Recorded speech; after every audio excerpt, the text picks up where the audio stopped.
KUAM FM Hagaya, Guam. You're listening to The Link with Chris and Sabrina on Breeze 93.9.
The Link, here on Breeze 93.9 FM.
The Link, here on Breeze 93.9 FM. We wish you a Irish Christmas. We wish you a Irish Christmas. We wish you a Irish Christmas. And a dance how we wish you a Irish Christmas.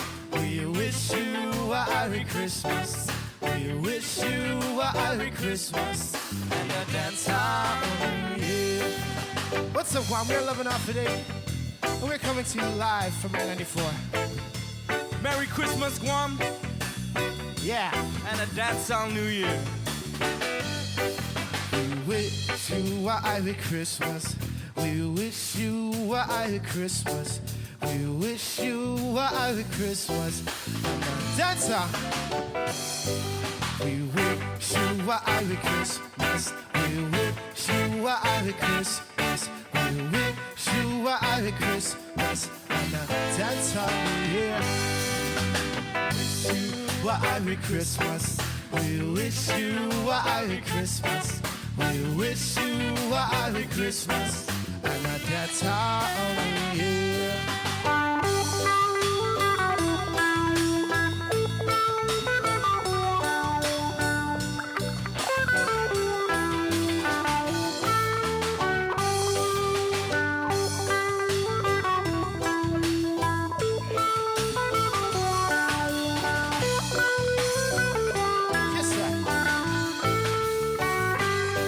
Me say Santa, Santa, Santa, Santa. Everyone to call it, they call it Santa's helper. Everyone to call it, they call it Christmas tree. Everyone to call it, they call it malfunction. Whoa, whoa, whoa, whoa, whoa, whoa, yeah, yeah, yeah.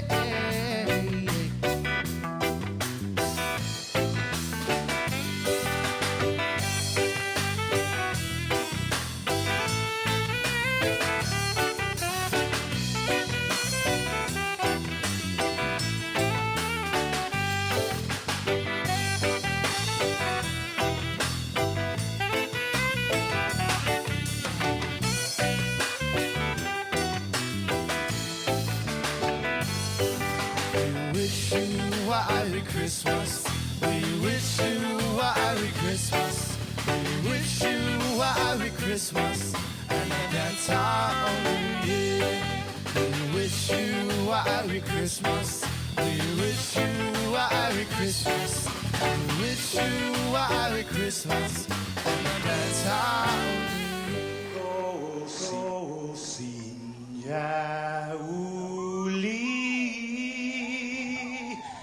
Die sombren zelten meg, et zu ite salude, antes diu hum niga, radzaudzen melek estredzes, durant in todo in memu.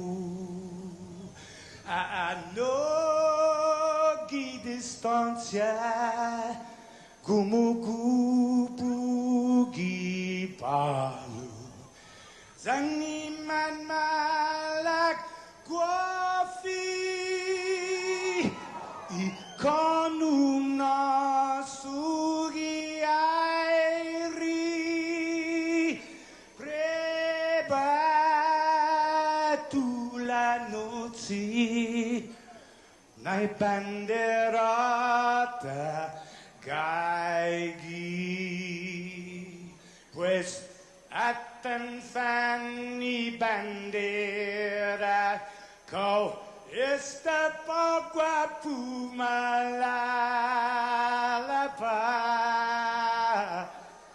Giluk tanu man libri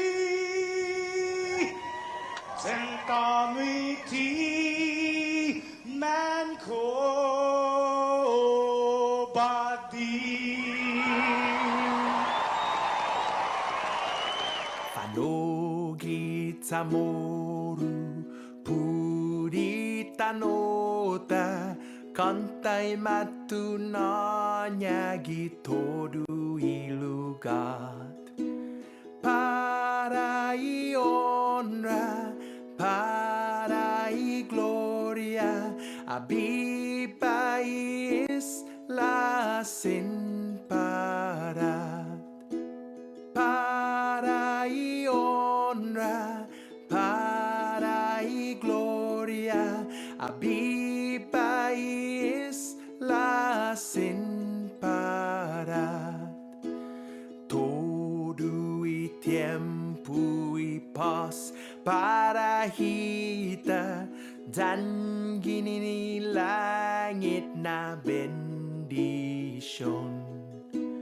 Con trai peligro na fan sofuham Zeus protegis languahon. Con trai peligro na fan sofuham Zeus protegis languahon.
Good morning, Jason. Woo! Good Whoa. one this morning. Whoa, Monday. Ow. You came to play today. Viva lunes. Just another manic Monday. Ooh. Whoa, whoa. We got some, Monday. we got some Susanna Hoffs. Yep, it's Monday, And Jay. 4 other people that no one can ever remember the name of. No, I'm just kidding. You're right. It's the Bengals. Yeah. 6:22. It's Monday the 13th.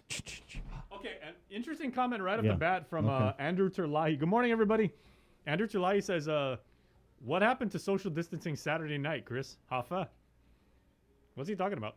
I hosted the Christmas Bazaar. And Andrew, I was waiting and wondering if people were going to say that. So I hosted this Christmas bazaar for Cobbles Insurance and Payless on Saturday. It was an outdoor event, and yes, it was very crowded, but people were wearing their masks, and it was outside. And so remember, if you can social distance, you wear your mask. You should always wear your mask anyway. Yeah. And, so it was, Jay, I'm just going to say it was definitely different for me because I haven't been around a crowd like that, obviously. kind of scary a little bit? Or just weird? It was just different. But the cool part was I ran into so many people I have not seen for a while because of this pandemic. And it was good. And I think our people are ready for this. And, with the COVID, Jay, it's like, I'm sorry, bro. We can't just keep living under a rock. And I'm one of these, be careful, stay home, wash your hands, get the booster kind of people, okay? Mm-hmm. But I'm just telling you guys, we cannot live in the fear anymore. There's no going backwards. I mean, whether or not this Omicron comes, we're not going to have another lockdown. I mean, knock on wood, God forbid. But if we didn't get locked down during that surge where all of our Monomco died, then we're not going to get locked down for anything. So we might as well accept the reality that we're just moving forward. You know what I mean? And so, it was pretty damn cool to see all those people out there celebrating Christmas at the Christmas Bazaar. They had a snow machine. My daughter came out. She absolutely loved it. It was the first time I ever Your eldest daughter or your youngest daughter? My youngest daughter. Ever in my career, Jason, I've never said the words, "as the snow falls in Hagåtña." And Saturday night, I was able to say that because the snow, it did fall in Hagåtña. Yeah, so people want to have a Christmas, but they want to do it safely and responsibly. And, it was crowded, but people were wearing their masks. For the most part, I don't know what it is with the white folk and the people from the States, but they just don't want to wear the masks. And when you kind of looked around and saw, okay, who's not wearing the mask, it was them. I'm sorry, I'm just calling it like I see it. But everyone else was masked up, and there was hand washing stations, there was food trucks, so I thought it was a good thing. So there were a lot of snowflakes in Guam's capital, and it has nothing to do with Gen Z people with strong political opinions. Yeah, and so there were just a ton of local vendors. There was a bunch of food trucks, and people are just thirsting for it. They're thirsting for it. I feel like one way or another, we're all going to have a Christmas this year. And that's just how it's going to be. You know what I mean? We just got to be safe, guys. Really just got to figure out how to live with this COVID. I mean, it's all around us, and it's always going to be. So you just got to do your part and be safe and, be protected and be mindful. I mean, if other people want to wear a mask, then let them wear the mask. What's the big deal? Why you got to say something? Let them live their life. They're keeping you safe, too. Yeah, you know what I mean? There you go. That's what happened to social distancing. Remember, if you can't social distance, wear the mask and protect yourself and act wisely. Does that mean that we should never have an event ever again? Hell no, it doesn't. We should have more events. We really should. It's Christmas. Just be safe. Wash your hands. Remember, I'm not like a crazy, don't take the vaccine because you're going to become Magneto. I'm not like that. But I'm at the point where it's like, guys, we can go around, we could do things, and we could not catch COVID.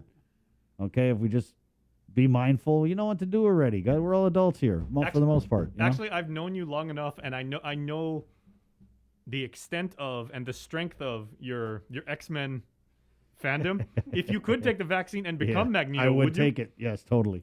Okay, I took the vaccine. I took the booster. Unfortunately, I didn't get any magnetic powers, but that would have been totally cool. And if I knew that the vaccine was going to give me that, I would be like, hey, give me 4 of them. Okay, here's a tough question. Okay, here we go. By the way, guys, sorry, Sabrina Salas-Mantanani is on a well-deserved week of leave this week. We hope she gets all of her Christmas shopping done. She makes wonderful cookies. And it's a record because she's been on leave for about 27 minutes and she hasn't put anything in the chat. So that's good. Yet. Yeah, right. Okay, so if you were going to take the vaccine, and again, this is completely hypothetical for people that just literally started listening right Yeah. now. If you could take the vaccine and have any of the powers of any of the X-Men, just the X-Men, not the entire Marvel universe, right? If you could have any X-Man or woman, It's kind of early for this question, Jay, but go ahead. who would you have? I already know it right off the bat. Go ahead, you first. Nightcrawler. Nightcrawler, teleportation. Yeah, Pretty bam. cool. That's pretty cool. Remember what he used to do? Every time he teleported, he would leave behind the smell of brimstone. Yeah. Which when I was a kid reading the comics, I always thought it was the coolest thing, but I was like, what the hell does brimstone smell like? Smells like a match, right? Yeah, and they said it kind of like it smells like hell. That's what they say. Yeah. Fire and brimstone and that Yeah. whole thing. So, I don't yeah. know, man. That's a tough one, Jay. You're always springing these tough ones on me. What X-Man's Professor X? Totally. You'd be psionic. Yeah. All the psi stuff. You know what I mean? Yeah. Oh wait, I'm sorry. I mean, if I was Professor X walking down the street of that bazaar and I saw them like military people with no mask, I'd be like, and they'd be, oh, I should put on my mask. You know who I think? Actually, I don't think you need to take the vaccine to get a superpower already. You're probably already Banshee because of your voice. Oh, thanks. That's a deep cut, guys. Go Google Banshee Yeah. of the X-Men. Defunto Banshee, Yeah, right? Because Defunto. in the comics, he actually passed away. Thank you, Jay. That's Jason Solis, ladies and gentlemen. It's 6:28. Pacific Points, Cabo Enterprises, ITN and Jack in the Box proud to present this episode of The Link on Who a would Monday. you guys be Link fan? Okay, never mind. Just Marvel, DC, X-Men. Mama Bear whatever. Debbie Davis comments in, I'd want Storm. Well, that's pretty cool, too. Yeah, see, the thing with the X-Men, it's like you got Professor X, you got Storm, you got Magneto, you got Nightcrawler, Rogue, Wolverine, yeah. Rogue is kind of a curse, though. Can you imagine that? Like, I mean, can't because touch she would, anybody. I mean, and that was, Stan Lee was so brilliant, and Chris Claremont, right, who developed like those storylines and everything, to be the most passionate and the most romantic of all the X-Men, but not be able to like touch anybody, because if you do, you basically like cause them to lose consciousness and you absorb their power. Yeah. Colossus is pretty cool too. Yeah, Colossus is pretty cool. Yeah, so where there are some comments here. Pinky, our friend Pinky, comments, and yes, have more events. Yeah, I mean, Was that Pinky Lujan? yeah. Oh, good morning, Pinky. Morning, Pinky. Happy holidays. Andrew Talai comments that there was awesome. Yeah, it was you pretty go. cool. And you know, Jay, I did have just a little bit of like, oh my god, but I think it was just like the social awkwardness of not being around in a crowd. I want to say I had a similar experience Yeah. this weekend because Where'd you go? And many of you watched and tuned in when I was I live. just don't know how to act in a crowd. Yeah, I mean, It's people. I've got problems around like masses of. Well, you had that before COVID. Yeah. You've always been socially awkward. But thank you everybody who checked out the live stream I did in Tamuning on Saturday of the Salvation Army's opening of their new thrift store. Right. Everybody there was masked up. Everybody was like, completely respectful, social distance, everything like that. But I gotta say, after almost 2 years, for me it was kind of weird. I mean, it's been so long since I've actually done like field work anyway. Yeah. Because I'm here 14, 15 hours a day, so, and which is completely cool with me behind a computer, Yeah. doing my thing, right? But out there, I mean, it was nice to be in the sun again, to like actually talk to people, to see their responses and react to them, to actually walk around a place. And I got to tell you, that thrift store It looks pretty awesome. is gorgeous. I mean, it's huge. Where is it exactly? Okay, so the one thing I kept saying, because everybody was jumping in the comments, like, oh, where is this? Okay, you go on San Antonio Drive, right? Heading towards, so on the left side would be GPO, the theaters, and then you pass that. On the right side would be, you pass KFC, you pass that brand new place that has like, they sell like windows. And So we're going down Marine Corps Drive, and we're turning left at ITC intersection. yeah, you turn into Heading northbound. Yeah. So it's like you're going to GPO. Yeah, you're going to GPO. Past GPO on the left side, you go like past there, and then, I mean, there's a big sign that says Salvation Army Thrift You Store. got to do your Chamorro directions, though, yeah. Jay. You got to be like, oh, yeah, when you come to the fourth coconut tree, you went too far. And that's what's funny, because Captain Eric and Captain Carey, the commanders of the Salvation Army. The commanders. I was like, so where are you guys? And they're like, oh, we're at 403. I was like, nobody uses that stuff. Okay, so you go to that one tree that's been up ever since 2002, Yeah. since Pong Song Hwa. Yep. There's a dead dog on the side, right? Yeah, And then you turn that like dog's still there. Yeah, but it's okay. So for those of you right across the street from Phototown, the big Phototown building, everybody goes to Phototown, gets their stuff like developed, right? Right across the street from that on the right side. So you pass that. You just took me back to the last time I had photos developed, bro. I know. It was a long time ago. Yeah. Anyway. So you pass KFC, you pass that So really, it's on really the same good bakery. side as Sagwa and the Baltage Pavilion and all Yeah. that? Okay. No, gotcha. no. Oh yeah, Sagwa, yeah. Guys, just Google it. I'm Yeah. sorry. I'm sorry my friend Jason doesn't know his. But I mean, and 10,000 People square are feet. lost right now. They're like, wait a second, huh? Yeah. I mean, so for me, it felt different and it felt like a little bit weird. But 5 minutes in, I was like, okay, I'm Yeah. back in my element. And I was like, man, I wish I could have better expressed when I was doing like the live stream how much it meant to me to actually see people I didn't even know again. Bro, my I was- neighbors just out and being cool. I haven't even like people watched, and like it's been obviously there's been nobody to watch for a couple years. So the last time I hosted over there at Agotnia was for Payless's Christmas party. This was like a couple years ago. And so it kind of brought me back to that time. And then, of course, me, everyone's always so happy to see me for the most part. And they were coming up and just, hey, how you been? And I saw a bunch of people that had the Radiants were playing. And then it was funny, too, because, with there's like a certain amount of, I don't know if you want to call it like protection or because we haven't been going around, right? And I get so many messages on my social media, and a lot of it is just like people trying to get me to talk about, things I just don't want to talk about, whether it's crazy COVID conspiracies or whatever. But, since I'm not going around seeing people, it's a lot easier to kind of ignore that stuff. But now that I went out, of course, I ran into somebody who's been like messaging, and it was funny because this guy was like, hey, I don't know if you know me, but I've been messaging you on Instagram. And I was like, oh, yeah, I hardly check that stuff, man. Yeah, I don't know let me check it tonight. So it's kind of like, that was a little funny part. But it was a great time, man. And should we have another one? Yeah, we should definitely. These vendors, they were so happy. People were out. They were buying I stuff. was just about to ask, how was the food? The food I didn't eat. That was pretty awesome, though. It smelled great. But the thing was, Jay, there was like a 20-minute wait at each of the food trucks. So That's actually not that. I mean, that's longer than normal. yeah. Um, But see, with my whole That's like not bad, though. diabetes thing, it's like I wanted to eat something that was good and worth it. But it was good because I actually went to go get a burger, which is like, okay, I haven't really eaten anything. Let me treat myself to a burger. But then they were like, oh, it's a 20-minute wait, so I took that as a sign. And Okay. I just went home and I had a salad, sadly. I stared down into my salad, sadly. Do you know if you rearrange the letters in the word salad, you can spell sad? That's why. it's an anagram. You ever seen anybody look happy eating a salad? So literally you were down there and you're like, you know what? I'm just gonna. I'm gonna treat I'm myself. gonna try a Exactly. big, thick, juicy, drippy burger. It and then was all the of a sudden food they say, truck. It was the food truck, and they have this trucker burger, and they stuff it with cheese. Ooh. Yeah, And then they say, okay, 20 I wasn't minutes. gonna get that one though. They had another one that was. And then like- you turn over and look at Cathedral, and there's an Yeah. aura, and you're like, no, I think that's a sign. Yeah, so I was like, okay, never mind. So I had some popcorn instead. That kettle corn, man, that's good stuff. Oh yeah, kettle corn is good. Uh, Actually, I think I want to change. I want to change my vote. As much as I would like to be, Oh, we're back on this X-Men thing, guys. as much as I would like to be Nightcrawler, and I really would like to be Nightcrawler. I think Iceman would be pretty cool. Iceman. You know what I always wondered about the comics though, because you see Iceman wherever he goes, he left that that He did a little sidewalk. slide, An ice walk. that snail trail, yeah. Uh-huh. And then Spider-Man's Snail got trail. I was like, how jacked up must New York City look when they've got like this ice slide, or at least like the remnants of it Yeah. all melting all Or over the place. big You chunks got of ice webs all falling over the down. place. Yeah. They never cover that part in the comics, Jay. Yeah, I was like, where did all that Probably a stuff good go? reason. People don't really think about No, that. because these days Spider-Man is going to be canceled because he's not biodegradable webs. Or, That's my friend Jason, guys. And since Sabrina's on can't use leave, shopping bags, can't use organic webs. you all right, bro? Can we? This comes back to the part about me not really being able to interact with actual It's people. cool though. very You well. are what you are, man. Dude, if I People- put that dude, on Reddit right now, I would be a star. people love you. They do, Jay.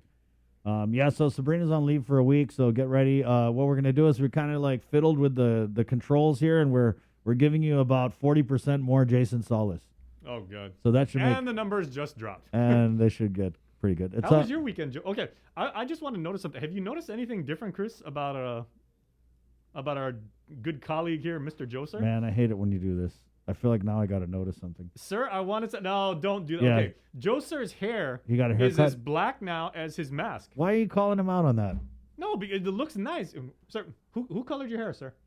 Was it your son? Wow, sir, I am so sorry.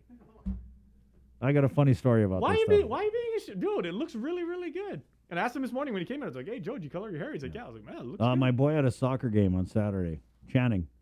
Okay. Channing at a soccer game. They played Agata, and so my boy plays. It's his first time playing soccer ever. He plays for the FB Leon Guerrero Hawks. Mm-hmm. But it was funny because they haven't got their uniforms yet. So they played Agata, and Agata had like their uniforms just like pretty sharp. You know, what I mean? Pirates. In my alma mater. And they also, I think they should check some of the IDs on some of these middle school kids, man, because I don't know what they were eating during the pandemic, bro. But some of these, like the players in Agata, they had like 3 kids that were like your height. Really? Yeah, and I was almost going to storm the field like, I want to see some IDs. Where's your birth certificate, boy? But fortunately, they won. So the Hawks won. It was like 2-1, I think, or something. Oh, wow. But my boy Chase, we were sitting on the sidelines watching the game, and he was looking at my hair, and he was like, Dad, did you dye your hair gray? And he said it so loud. And I was like, no, it's not. It's like this. And he goes, no, you dyed it. It can't be that gray. So, Joe, don't feel bad, okay? It's all natural, guys. I know there's a lot of rumors about me, but I'm here to tell you, without a doubt, I have never had any work done, and it shows. Okay. Do you know Dave Herchanik? He's one of the most senior salespeople over at AK, Mr. Herchanik. They call him the Silver Fox. Oh yeah. For good reason. I mean, Yep. he's been. I mean, I went to school with his kids at Sanchez, right? But Mr. Herchanik, he sold me like 2 of my cars and everything like that. Really, really nice guy and everything. But he's actually got the Silver Fox, like on his business card. Yeah, and I mean, he's been. I think it's platinum, if not white. Super, super cool guy and everything like that. But that's his angle, and that was actually the first time I heard the term like Silver Fox. Yeah, my daughter was like, "Yeah, Dad, don't cut your hair," because I was going through this thing. We're like, "Do I want to cut it? Do I not? I don't know." When did you start going gray? Actually. Well, in my family, Jay, it's like you either go premature bald, knock knock, or premature gray. So I've always had gray hair. I just always shaved my head first. People thought I was bald because I was always shaving my head. Yeah, and when I let it grow out, too. yeah, and they were like, "Whoa," but yeah, it's always been gray. I saw my first on the sides though. It was always gray on the sides. Whenever I would shave it and it kind of grow out, I'd see like, oh, I got all this gray, but I had no idea I had it all over. The funny thing about my parents, they started going gray the year they had me. I don't I know bet. if there's correlation between the two. I'm pretty sure, totally. I got my first gray hair when I was 22 years old. Did you pluck it? Yeah, which shows how much of an idiot That's I am. the problem. because Yeah, me too. Don't do that, kids. I mean, Oh, Marcy commented, and sounds like Jason drank his breakfast again. Slow down, Turbo. Linda Marie Paris comments, hi, Jason Solis. You are my superhero. oh, thank you. Mama Bear, KUAM News, Joe, sir, your hair looks great, sweetie. Yeah, lose the Santa hat, sir. You got a nice. Pinky, Jay, this is relative to your X-Men conversation. She says, I would want to be the sexy one that can change herself into someone else. What's her name? Mystique. The purple chick, yes. Okay, well, Mystique technically not purple, but or wait, she talking about Mystique or she talking about Psylocke? Hold on, Pinky said, I'm so proud of you, Chris. Salads rock. Oh, goodness. There you go. See? Put down the whiskey, Pinky. Okay, now there's the other thing about Mystique, right? Played by Rebecca Romaine Stamos. Oh, Christine Mogui. Good morning from Washington State. Missing home. I bet you are.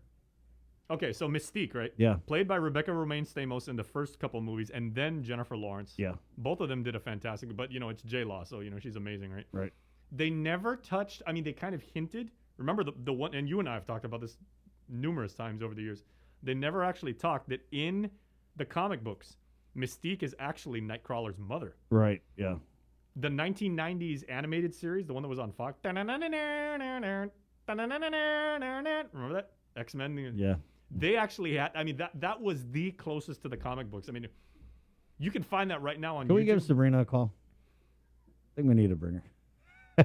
This is going to be a tough week. So enough. It's going to be a tough week, bro. I do have a topic that I wanted to bring up before we get into news. Okay, right? yeah. I was doing some research this past weekend, just wondering about how the pandemic has affected various online services, because you guys know me, I'm like the big, I'm internet guy, right? So I was curious because, of course, probably the number one revenue generating source during last year was OnlyFans. And I was curious to see, has the OnlyFans, kind of like a momentum kind of slowed down because, everybody's, life is going a little bit back to normal and everything. You know what I found, Chris? What did you find, Guam Jay? has a connection to OnlyFans. How's that? Because I did a Google search and who are the top OnlyFans earners in terms of revenue?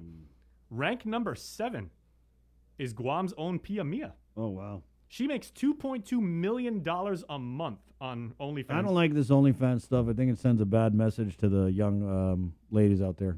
But I mean, it's I not- understand it empowers these women to make money off of showing pictures of their bodies and stuff, and that's all. But it's you not know, all that. Go Like for it. Like Pia Mia's thing, right? She like basically it's like boudoir pictures or or glam or stuff like that, and it's all tied into her brand What, too. 'Cause didn't you say that they were gonna like cancel OnlyFans or something? they announced that for like 2 days and then they reverted their decision. Okay, I see. Because they were trying to get the banks, like off their back. But yeah, so Pia, who I had the privilege, I remember during the FestPac in 2016. Correct. She just came back because she was just breaking at that time because she grew up on Guam and then went to the States to make it, and she's doing a great job out there in LA. And then she came back and she was kind of like the featured. GVV brought her back as to kick it off. And I remember talking to her and you could just see she had this energy, she had this like love for the island, and she was like, oh, I'm really trying to get my singing career, like acting career. And so yeah, she's ranked number 7 in terms of revenue. $2.2 million a month, not Damn. a year. That's crazy. $2.2 million gross revenue. We got to get our OnlyFans, Jay. Many What do you people mean? do. But I think And we what don't- she's got like what? Let's 4 not go topless on our first post though. Let's like ease into it. Like maybe we give them like a foot pic. You know what I mean? And then a week later we're like, okay, I'm gonna show you a little bit of my calf. No. Make a malago. You I think would actually do very, very well. I on think we OnlyFans. need to do an OnlyFans together, bro. No. But again, OnlyFans, it isn't just for kind of like just the spicy, Yeah, it is. saucy stuff. No, This guy. that's what tends to Show do me the, an OnlyFans that isn't about boobs and butts. There's a well. No, Show there- me one. No, there's a lot of on there. It's just that the boobs and butts thing do better than anything right. else, of course. Because it's the 644. Good Yeah. morning. Is brought to you by Pacific Points, Calvo Enterprises, ITN, and Jack in the Box. Oh man, internet. $2.2 million a month. let's get that money, Jay. She has made more in a month than you and Joseph I and feel like I I have have- made combined over the course of our entire careers. Yeah, it's pretty whack actually. Tells you something about I don't think society. that's whack. I think that's cool. That I you've mean, got I'm that just opportunity. saying. Anyway, 644. I got the feet for it, Jay. Let me know. There you go. Okay. Do you have hair on your feet? Right on your plantar fasciitis thing. Do you have hair that's coming out? Not gray, but I got hair on my toes. You don't have little hairs on your toes? I'm sure if you put that on OnlyFans, there would be people who would be into that. But it would probably have to be like, I'll show you the hair on my toes, and then I'm going to tweeze each one. And every one I tweeze, I want $800 or something like that. Tips. Something crazy. Yeah, tips. That's how it works, right? There you go. Okay. It's the new 645. Pua. Can we just do the news now? We shall. Thank you. All right, It's thank our you. first look at news at 645. Monday, December 13th, 2021. Oh, Maggie comments, just logging on and hearing about Chris not wanting you all to go topless. Happy Monday. Yep, Maggie, you joined us at the right time because that conversation is over. And it's now time to do our first I look was at news. interacting with Maggie on some. I posted a couple things on Facebook, but Maggie actually was saying, Mike Nesmith passed away from the Monkees. The dude with the hat. I saw that on your Twitter. Yeah, his mom actually invented liquid paper. Not many people know that. So. Okay. There's another completely useless fact. But yeah, Maggie and Debbie, they both said they're huge Monkees fans. Let's get to the news. All right. At 645, brought to you by Pacific Points. Our first look at news in for the on-leave Sabrina Salas Mantanani. Good morning, Jason Salas. All right, good morning, everybody. We want to get you up to speed on what Guam's situation is with the fight against COVID. Locally, 4 of our island neighbors remain hospitalized for COVID-19, one of those being a child. Of those 4, an equal number are vaccinated and unvaccinated, 2 on either side. Yesterday, Public Health did report just a single new positive case of COVID-19 out of 300 tests performed on December 11th. Additional results are pending from private clinics, because it's the weekend, and they will be reported expectedly sometime today. To date, there have been over 19,000 officially reported cases on Guam, with the island's CAR score holding steady at 0.7. Nearly 127,000 of your fellow Guamanians and that eligible population have been fully vaccinated. Regionally up north, the CNMI, tragic news from the Northern Marianas this weekend as CNMI recorded its 6th COVID-related fatality over the weekend. According to the task force, the patient was unvaccinated and tested positive for COVID-19 in November and passed away in December. The person was admitted to the alternative care site at Canoa Resort. As of December the 10th, the NMI's total case count is 1,774. Additionally, 134 new COVID-19 cases were confirmed this past weekend as the surge continues up there. There are 13 active hospitalizations with 945 active cases. The NMI's total case count since last March is now approaching 2,000. Well, let's get you back to the newsroom now as Isaiah Uggan is standing by, and he has your Link Morning News Update. This news update is brought to you by Pacific Points. Do more, get more. Hafa good morning, everyone. Guahusi Isaiah Uggan with your headlines here on The Link. Now is the time to prepare for the eventual post-pandemic return of visitors, and senators discussed a bill to entice new hotel construction and renovations by extending a special hotel tax abatement program. KUAM's Nestor Lecanto has more. The Special Hotel Qualifying Certificate Program was created in 2014 to incentivize the building of 1,600 additional hotel rooms to reach the magic number of 10,000. That would be enough capacity to accommodate the target goal of 2 million visitors a year. That program, though, expires at the end of this year, with Guam still more than 1,200 rooms short of the target. A bill by Senator Jim Moylan would extend it another 10 years to December 31st, 2031, and expand it to include renovations. During discussion by the Committee of the Whole, GITA Business Development Manager Ed Camacho said hotel stakeholders support the extension and the new provision. Prior to COVID, the curve was going up. There was no one wanted to take any of the rooms down because we were hitting 1.6 million tourists. They weren't going to take any of the rooms down and lose that revenue to renovate. But now that there is no tourists, this is a golden opportunity to renovate, to try to entice them to renovate. GVB Tourism Research Director Nico Fujikawa says renovations and new construction are key to raising Guam's brand equity. Even just upgrading rooms to accommodate the tech-savvy, higher-spending Korean and Japanese tourists is essential, he says, in the highly competitive global tourism industry. That's the key for us, is we really need to start having initiatives like this that really encourage reinvestment back into the product so that when they do return, we have a nice, shiny new thing to show them. The basic purpose of such tax incentives is that the tax revenue lost would be more than recovered by the increased business activity that would be created. GITA CEO Melanie Mendiola. It's not a blank check that we're writing to big developers. This is very strategic and very much something that we believe will make us competitive when we go out there and try to promote development to our island. The program would also sunset when the new 1,600-room additional inventory target is reached. For Guam's News Network, I'm Nestor Lecanto.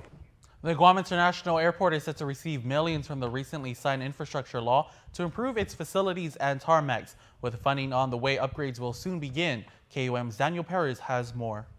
With this infrastructure improvement programs that we're being able to have, it's providing us the ability to kind of complete some of the projects that we've had in the plans, but we haven't had funding for. Guam is estimated to get 30 million, but that really depends as the years go on in terms of our employment numbers for fiscal years 24, 25, and 26.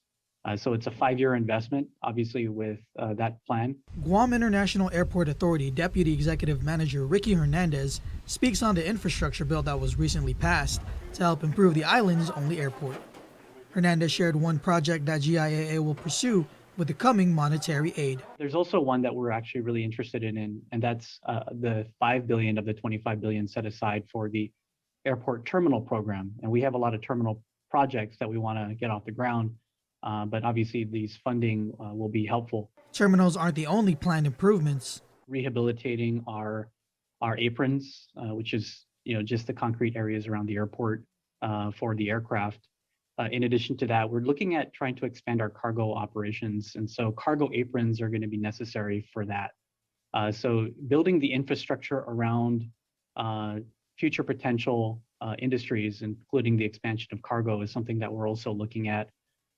We are looking at completing most of the current capital projects that we have in and around the terminal building, upgrading and doing some sustainable energy systems, so electrifying some of the facilities here at the airport and solarizing some of them as well, so that we can get some or most or all, if possible, of our electricity needs off the grid. GIAA is currently waiting for the guidance from the Federal Aviation Administration to begin the projects while focusing on recovery efforts for the airport. In the meantime, GIAA has already started working on their master plan to restore the airport. Daniel Perez reporting for Guam's News Network. In regional news, the Sinamay Police Chief testified under oath today in the ongoing legislative investigation into the Torres administration. Governor Ralph Torres did not appear before the committee. Here's more. Mr. Robert A. De Leon Guerrero, do you solemnly swear under the penalty of perjury? A crowd of supporters greeting DPS Commissioner Robert Guerrero as he entered the House chamber to testify under oath in the legislative investigation into Governor Torres. At the center of the inquiry is how police resources are used to protect the governor and his family in both personal and executive matters. Legislators asked Guerrero what role he plays in selecting personal security detail. In consultation with the chief of security, we actually screens, and then I have the final. I'm the one that finally assigns them to the role. He says it's often the chief of security making all of the calls when it comes to the governor and his family's security. Based on the statute that allows the DPS to provide safety to public officials, and based on the AG's opinion, that even family members are entitled to that.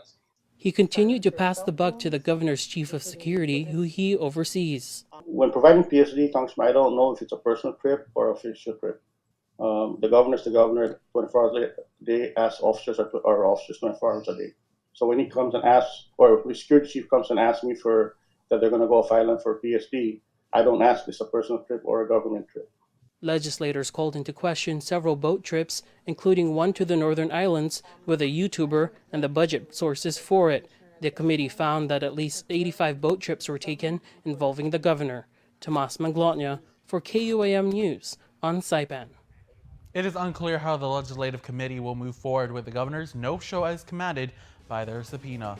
That's it for now. We'll see you tonight for KUAM News Primetime. This news update is brought to you by Pacific Points. Do more, get more. We'll see you tonight for KUAM News Primetime. This news update is brought to you by Pacific Points. Do more, get more. Everybody keeping with the holiday spirit. Christmas lights and decorations can be seen throughout the island this month, as Chris was just saying, especially around Tumon in the central part of the island. One of the hotels there decided to join in on the Christmas fun and try something new for the first time, as Daniel Perez explains in this next report. The Hotel Nico is trying something new and different this year for its guests and island residents. Acting General Manager Yusuke William Shinazaki. This is the first time we tried this lighting show. We used to have a traditional decorations, but this year it is all about the givings. You know, island is having a very tough time last 2 years. We wanted to give something back to community on this island. So we wanted to try something in a different way to cheer up the people's heart. Shinazaki added what the light show contributes to and what the guests can do after. On that tree, this is actually, again, first time with the vendors and Hotel Nico Guam collaborating. We're having the Christmas, the song that correlates with the Hotel Nico's image, and also this contribution to strokes. So the holiday feelings and the support to the community, support to the patients. So it's really fun at the same time, holiday cheer up. So it's very nice and calm. They can stick around having pictures with these beautiful trees, or we're offering the variety of pastries and takeaways at the fountain lobby, or if they wish to, they can stay in the Magellan restaurant, which we offer Japanese menus and also all-you-can-eat buffet at the international themes. Along with the light show, a fundraiser is also taking place. Part of the revenues that we generate from the accommodations and restaurants, part of the revenue will be donating as our fund to the organizations who takes care of those stroke patients.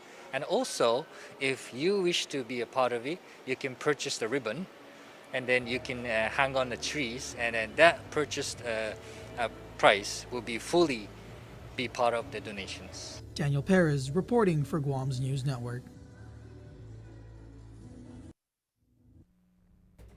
All right, we got a special holiday treat for you now. As all December, our adorable little baker. You came to know Kiki Leonguro like last year, and she is back for 2021, sharing her very special, easy to make for kids young and old holiday recipes with you. And she's giving you not one but 2 holiday recipes for delicious snowball cookies and her extra special Grinch cookies.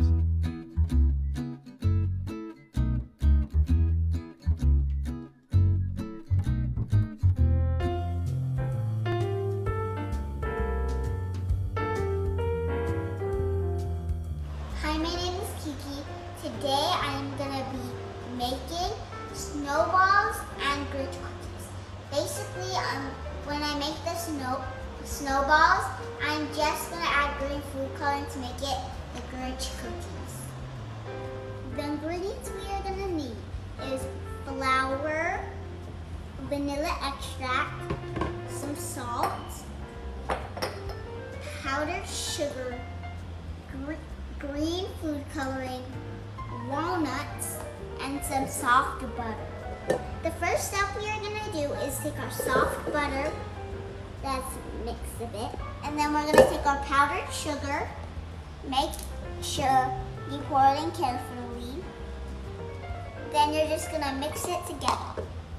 If you need parents' help for this, you can have parents' help. Thank you. So next up, once you're done mixing, we're gonna put 4 cups of flour. Make sure you get it even. We are gonna put our walnuts inside this. And then this is probably gonna be hard for me to mix, so my mommy's gonna put it in a big blender that mixes hard and fast. Now that it's done blending, I split it in half, and this is the dough, and it's kind of soft. So next step, we are gonna add a teaspoon of green food colorings. We are gonna add it into, you can pick whatever bowl you want, but I decided to put it in this bowl. Now my mommy's gonna put this one, that has food coloring, inside of the hard blender.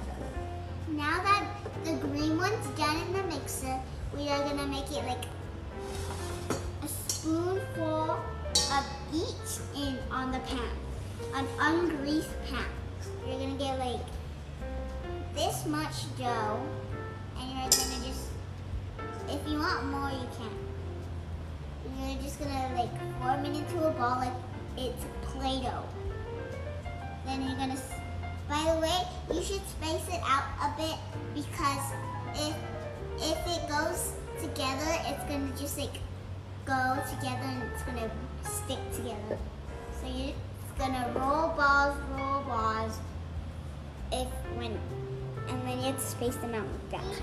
Now that we're done rolling these all into a ball, we are now gonna put them in the oven, but the green one is a Grinch cookie, and the brown one is a snowball.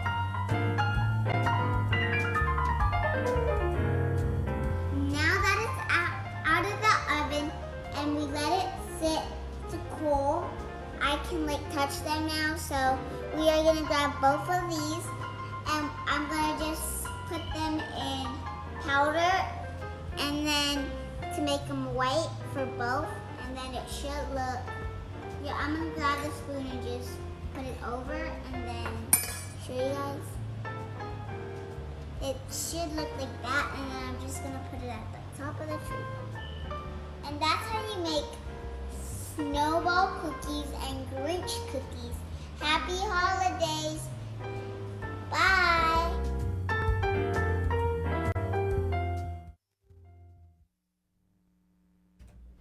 All right, everybody, all schools island-wide are required to test at least 10% of the student population, as you know, every 2 weeks to further prevent the spread of the virus, as ordered by the governor. The superintendent of Catholic Education provided KUM News with a progress report on how they are doing. In September, Governor Lou Leon Guerrero ordered all Guam schools to test 10% of their student population bi-weekly as an added layer of protection against the deadly COVID-19 virus. This executive order came after schools were allowed to resume in-person instruction after switching to online for 2 weeks in late August. Catholic Education Superintendent Father Val Rodriguez provided KUAM News a progress report exclusively on how all Catholic schools are executing COVID screening testing students every 2 weeks. Our schools have been doing that. It's either they do it in their own schools if they are capable of doing it. If not, of course, they refer those students or any member of the school to any clinic that they're comfortable with. So far, our schools are able to do that and, of course, do all the safety protocols that are needed in order to really make our schools safe for the whole school community. Because nothing really, nothing can replace face-to-face instruction. While some schools are testing on campus, according to Rodriguez, some are sending their students to clinics to get swabbed for the virus. Some of them are doing their own testing in school. Some of them, because of course, a lot of reasons. There's also liability issue there. So some of them would refer to their members of the school to particular clinics or their own doctor, their own physician. Father Val says Father Duenas Memorial School plays a huge role in being in compliance with the island's chief executive. One of the schools that really do a lot of testing and is obviously our Father Duenas School. And they do a lot of work actually in helping. So all the other schools that are not able to do their testing because of, as I said, many reasons, they're able to actually refer them to Father Duenas. Rodriguez noted that they have followed the Department of Public Health and Social Services guidance on expired COVID test kits. All right, and we're going to tell you about a University of Guam story as the UOG Press recently partnered with acclaimed local filmmaker Brian Munya to release the short film Dry Nights. Once again, here's Daniel Perez with the story. It was supposed to be a trailer to launch local poet Pep Borja's book Dry Nights, but it turned into something bigger. Director of Dry Nights, Brian Munya. Upon reading it, the conversation started to evolve into, you know what, this would make a really good short film, especially with the different pieces. And I felt like it would kind of do justice if you're going to do a trailer for it. You might as well just go all the way and make an actual short film. It still has like bits and pieces that could kind of tease the audience to what the book is about. UOG Press marketing and communications coordinator, as well as the film's production manager, Via Justine DeFont, shared what the film is about. Dry Nights is actually based on Dry Nights, the book by Pep Borja. And that book is actually a very raw and intense depiction of Pep's reflections on what it's like to be close to someone.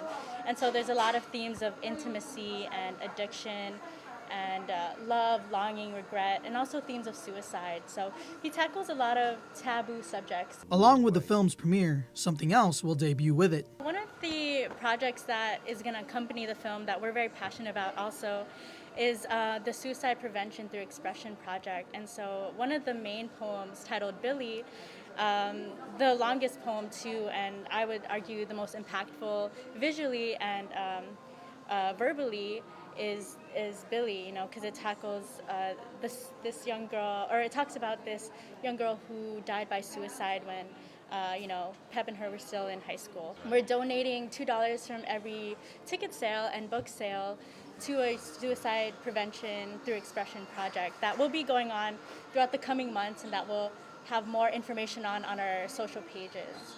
If you're into poetry and expression, Munya encourages residents to check out the film. I feel like a lot of the themes kind of surround issues that anyone can resonate with, especially when it comes to the issue of suicide, love, loss. If you want to come out, not just to support local artists in the community, local authors, local people behind the film, definitely, come out and support us, and hopefully this just sparks more creative outlets for people. The film premieres tomorrow, December 11th, and will have 2 show times, 3 and 4 p.m. at the Tango Theaters and Micronesia Mall. For more info on the film, you can check out Munya's IG and Facebook page at Brian Munya Films, or the UOG Press's IG at UOG Press. Daniel Perez reporting for Guam's News Network. All right, guys, and as always, make sure to check out KUM.com or any of our social media properties. We're at KUM News across social media to find out what's going on here on the island. Now, if you check in our comments right now, our good friend F. Glenn Lujan, the host of the Half Day Zoo podcast, as is customary, jumping in and basically saying good morning to everybody, wishing them well. And we got a special treat for you guys, because remember, he had a treat for us on Friday. He came in and completely blew our minds and our appetites with his Hawaiian delight cake. We've actually got a special where we asked Glenn to show us how to make it, and you can make it too, right along with him at home. So that's coming up later, so make sure to stay tuned for that. As for right now, before we get to tomorrow news, Chris, you're wearing something that's very, very fetching. You changed your mask. I did, because I just wanted to honor the Father Duenas Friars as they won the was the ISA high school football championship. Fortis Infide in full effect. 57 straight wins. That is crazy. Pretty nuts. Yeah, and it was 2 entire graduating classes have now never lost a game. Yeah. So anyway, yeah, my boy graduated from FD, and I had this mask left over from his graduation, and it's been on top of the fridge for a minute, and I saw it over the weekend. I was like, I'm gonna wear that Monday. In the plastic. It was still in the plastic. Yeah. Wait, give us a look at that. Like, that's a nice shot. So you got the Phoenix there. I went to GW, by the way, guys. That would be like me when a Sanchez grad, like wearing like a JFK right mask. Yeah, pretty much. But it is what it is. That's a nice mask. Thank you. It's 7:08. Let's go ahead and get into tomorrow news now with Uncle Kin. Conception is brought to you by First Hawaiian Bank. Good morning. Buenos napades te get sunto bitunut sa morgan ni KUAM News. Presenta ni Familian Mizo gi First Hawaiian Bank.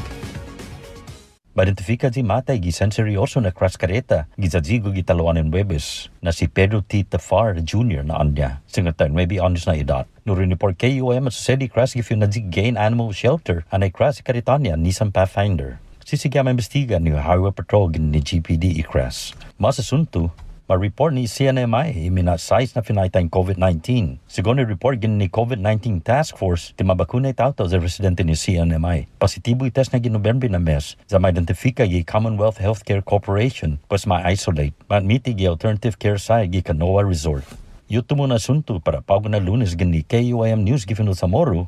Esta hurugi gift taluan in business, sigay senador siya managumento podadzi bill ni para appropriate 25 milyon pesos para local employers assistance na programa ni gobyerno. Adun nas lapis sa 50% ni nananggay gobyerno gin ni General Fund. Yotro na 25 milyon pesos sa gin ni American Rescue Plan na sa lapi. Adzi leap na programa sa pro na duda di siya empleyado numan ma-layoff pari pandemic no senen afekta ekonomiya man ma-hire tati gitsa niya. Ilang si Senadora Amanda Shelter na i-bill sa sempyo na guaya necesaryo na bensi para i-business siya para makonitati empleyado niya. Ilang mas na inti mas may man makonitati para fan matotso mas maulik. Logwaha siya na senador man sa atin na su na tinawag sa lapi gi General Fund para este na programa. Adun ay minority leader si Senador Chris Duenas asangan na merto sa suporti leap na programa kala natnes ganaw na tiyan na serbi gobyerno sa lapi ARP para este na programa kabalis ang lugar di upatay General Fund. Para Guam News Network, Gualsikin Conception. Yasuto ifinut sa muro sa presenta sa ninafakto ni Familian Mizo gi First Hawaiian Bank. Say hello to the First Hawaiian Bank mobile app. Want a better look at your spending? With MoneyMap, you can automatically create budgets and manage where your money is going. Know when you have a green light or when it's time to slow down. Maybe cook more meals at home this week. Set your goals. Track your progress and find your way to exactly where you want to be. With MoneyMap from the First Hawaiian Bank mobile app. It all starts with yes. Do you feel like you're missing out on something? Make life more rewarding with Pacific Points. Earn and redeem points for bill rebates and free load at IT&E, discounts on fuel at Shell, vouchers at Foodies, and United Mileage Plus miles. You can even pay with Pacific Points at IT&E, Shell, and Foodies. Pacific Points. Do more, get more. The relationship between Guam and Manila, Philippines is undeniable as we share similar cultural traditions, history, and heritage. With generations of Filipinos calling Guam home, KUAM presents a monthly look at the capital city, featuring in-depth and engaging interviews on everything from medical tourism to new business and government leaders. Veteran newscaster Nestor Lecanto delivers Beyond Our Borders. This special program is brought to you by KFC. Get the job done the right way by getting the right stuff at East West Rental Center. With years of experience helping builders, we definitely got what you need. Call 646-1463 or visit us in Upper Tumon. Open Monday to Saturday from 7 a.m. to 5 p.m. and on Sundays from 8 a.m. to 5 p.m. Mariana's Irrigation and Landscape Superstore. Stop on by and visit our showroom today. We offer everyday low prices on all major outdoor power equipment like bush cutters, chainsaw, power washer, generators, and more. Need service, repair, maintenance? Well, check out Guam's best superstore only at Mariana's Irrigation and Landscape, located in Barragata along Army Drive between Submarina and Besta Market. Call 735-7446 for more information. Now shipping to surrounding islands. Mariana's Irrigation and Landscape Superstore. Say hello to the First Hawaiian Bank mobile app. Got a question about your finances? You've come to the right place. Bring all your accounts together, even those that aren't with us, and see the big picture, right down to the smallest detail. Unlock powerful tools like Insights and Money Map that help you save time and take control of your finances. When you connect accounts with the First Hawaiian Bank mobile app, it all starts with yes. GU Self-Storage, conveniently located near the Harmon McDonald's. We offer affordable rates, online payments, and auto bill pay for your convenience. Plus gate access daily from 6 a.m. to 9 p.m. Call us today at 648-7867 for more information. Half a day. This is Governor Lou Leon Guerrero. If you're struggling to pay rent and utilities because of the pandemic, your government can help. Our Emergency Rental Assistance Program provides direct relief to you. To date, over $6.9 million has helped over 1,500 households. Apply online at eoa.guam.gov or call the Department of Administration's Emergency Rental Assistance Program at 671-638-4518 or 19. I didn't get screened because I was just afraid of it. I procrastinated. I didn't have any symptoms. I didn't have insurance. I didn't want to know. There were several services that was available to me. I got a mammogram. Colonoscopy. I know in my heart that early detection saved my life. And I just tell people all the time, please go get screened. The holidays are here, and you know what that means. Time to gather with family and friends, dress up our homes, and explore the Christmas season in paradise. Why not share these moments for a chance to win $100 in cash? Log on to visitguam.com/Instaguam today to participate in the Guam Visitors Bureau's #Instaguam photo and video contest. A winner will be chosen every week, so share your best holiday moments now and win. Brought to you by GVB, making Guam a better place to live, work, and visit. Basically, my life was a revolving door of just getting drugs, using drugs. My name is Anne-Marie Sablan. I'm 26 years old and I'm a student at Guam Community College, about to graduate with my associate's degree in human services. Got my high school diploma with GCC's Adult High program. The staff there is very helpful. They're very friendly, and it became like a family dynamic. It's possible for anybody, especially people like me who struggle with addiction. The Novena to the Christ Child, a podcast series on KUAM Communication, a local Christmas tradition reimagined with all 9 days available on demand on the KUAM Podcast Network beginning December 6th and streaming on all our digital media platforms, as well as nightly at 7 p.m. on Isla Digital Radio. Attention basketball fans, the wait is over. Clutch Guam presents the second annual McDonald's High School Basketball Classic, going down December 20th to January 8th at the Father Duenas Jungle. Make sure you come through to watch some high school boys and girls varsity division action. You do not want to miss out. Special thanks going out to KUAM Sports. We'll see you there.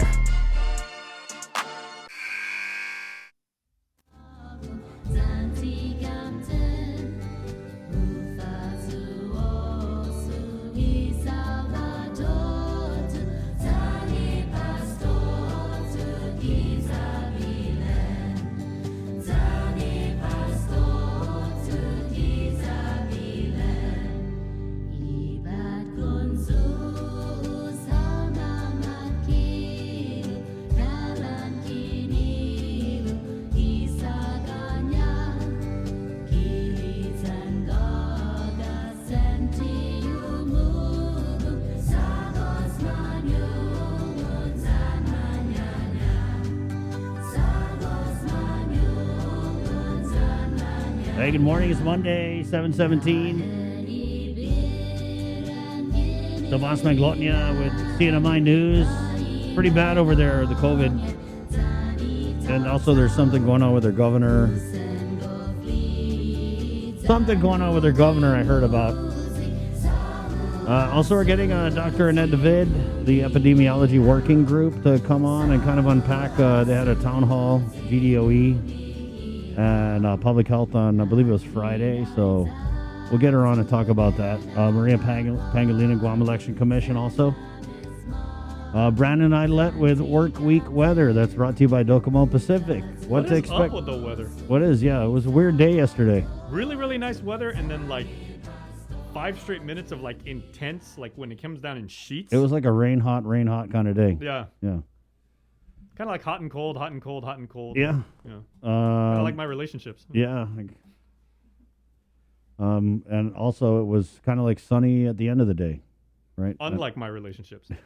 At 7:18. Jay, let's say someone wanted to go get a vaccination or a booster or tested on this Monday, right? Maybe they went a little crazy this weekend, huh? Where would they go? Hopefully not. But if you do need to go get tested today, please go to Tizen from 8 to 12. Our friends at Public Health are holding their Tizen testing clinic. So just go over there. It's at the old Carnival grounds. Just go into the main entrance in Tizen. If you're coming from Barragata and heading towards MTM, pretend like you're going to Tizen High and everything like that. Then just swing a right and then go all the way to you pass the baseball fields, the football fields, the soccer fields, and you'll see. I like those directions though. Pretend you're going to Tizen High. Everybody, let's make believe for a minute together. Close your eyes. We're going to Tizen High, but we're not. You're actually going to hang a right. Can you tell I grew up on Guam? Yes, I can totally. When I was in New York City, side story. When I was in New York, and I was like, oh, I'd like to see like this play. Oh, that's on 125th Street and 42. I was like, and everybody just knows that like it's all avenue and street, but on Guam it's like, oh no, you're down in PD, turn it New J Market, and then you go and then you find it. So if you want to find testing again. Go check them out in Tizen at the old Carnival grounds. If you need to get your shot, either shot 1, shot 2, or the booster of your preferred vaccine, go to tinyurl.com/VAXGuam, and you can make an appointment to be seen at the UOG Calvo Fieldhouse in Manila. That's today and every day except for Thursdays and Sundays. And if you're up north and you want to go swing by the Northern Public Health Clinic, remember they can do kind of like the drive-through test or drive-through booster shot, I should say. One of my friends did that for his mom who is elderly, and he said it was really, really wonderful. wow. So go check them out. And if you want to make an appointment to be seen at Dededo Public Health, it's tinyurl.com/COVID stops with me. Right. I do have a friend who's a reporter out in Hawaii, and I just wanted to share this with you guys because I saw it on his Twitter. Where's that at? Yeah, his name's Marcel. I can put it in the chat if you want to pop it up, Jay. But his name is Marcel Honore, and he works for, I want to say it's like Civil Beat or one of those Hawaii media organizations. But anyway, he had tweeted out that 8 of the 12 known Hawaii Omicron COVID cases were fully vaccinated, and one of those was boosted. So I thought that was pretty interesting as... I guess we're taking the wait and see approach with the Omicron variant, right? We haven't. I know that they had asked was it the lieutenant governor about it? We had asked him, and he had said, "Oh, they were monitoring the situation." But then Dr. Berg came out, and he was like, "Oh my God, get the kids vaccinated! Oh my God!" But then Public Health came out, and Dr. Bob Leon Guerrero was like, "Oh, Omicron, yeah, that's probably already here. I'm pretty sure it's already here because the cases they found in Hawaii, they had no known travel history." So that's where we're at now. Is it going to impact our Christmas? I don't know. What are they saying, Joe? They're saying that it's more infectious, but what they're seeing so far is that it's less serious. But then there's a little asterisk with that because they're just looking at the data from South Africa, and we had Dr. Hoa on.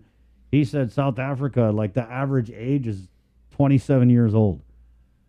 Something like that. And so younger, healthier people are going to do well against the virus, right? But then it comes to an island like Guam where like every other person is comorbidity out, then it could be a problem.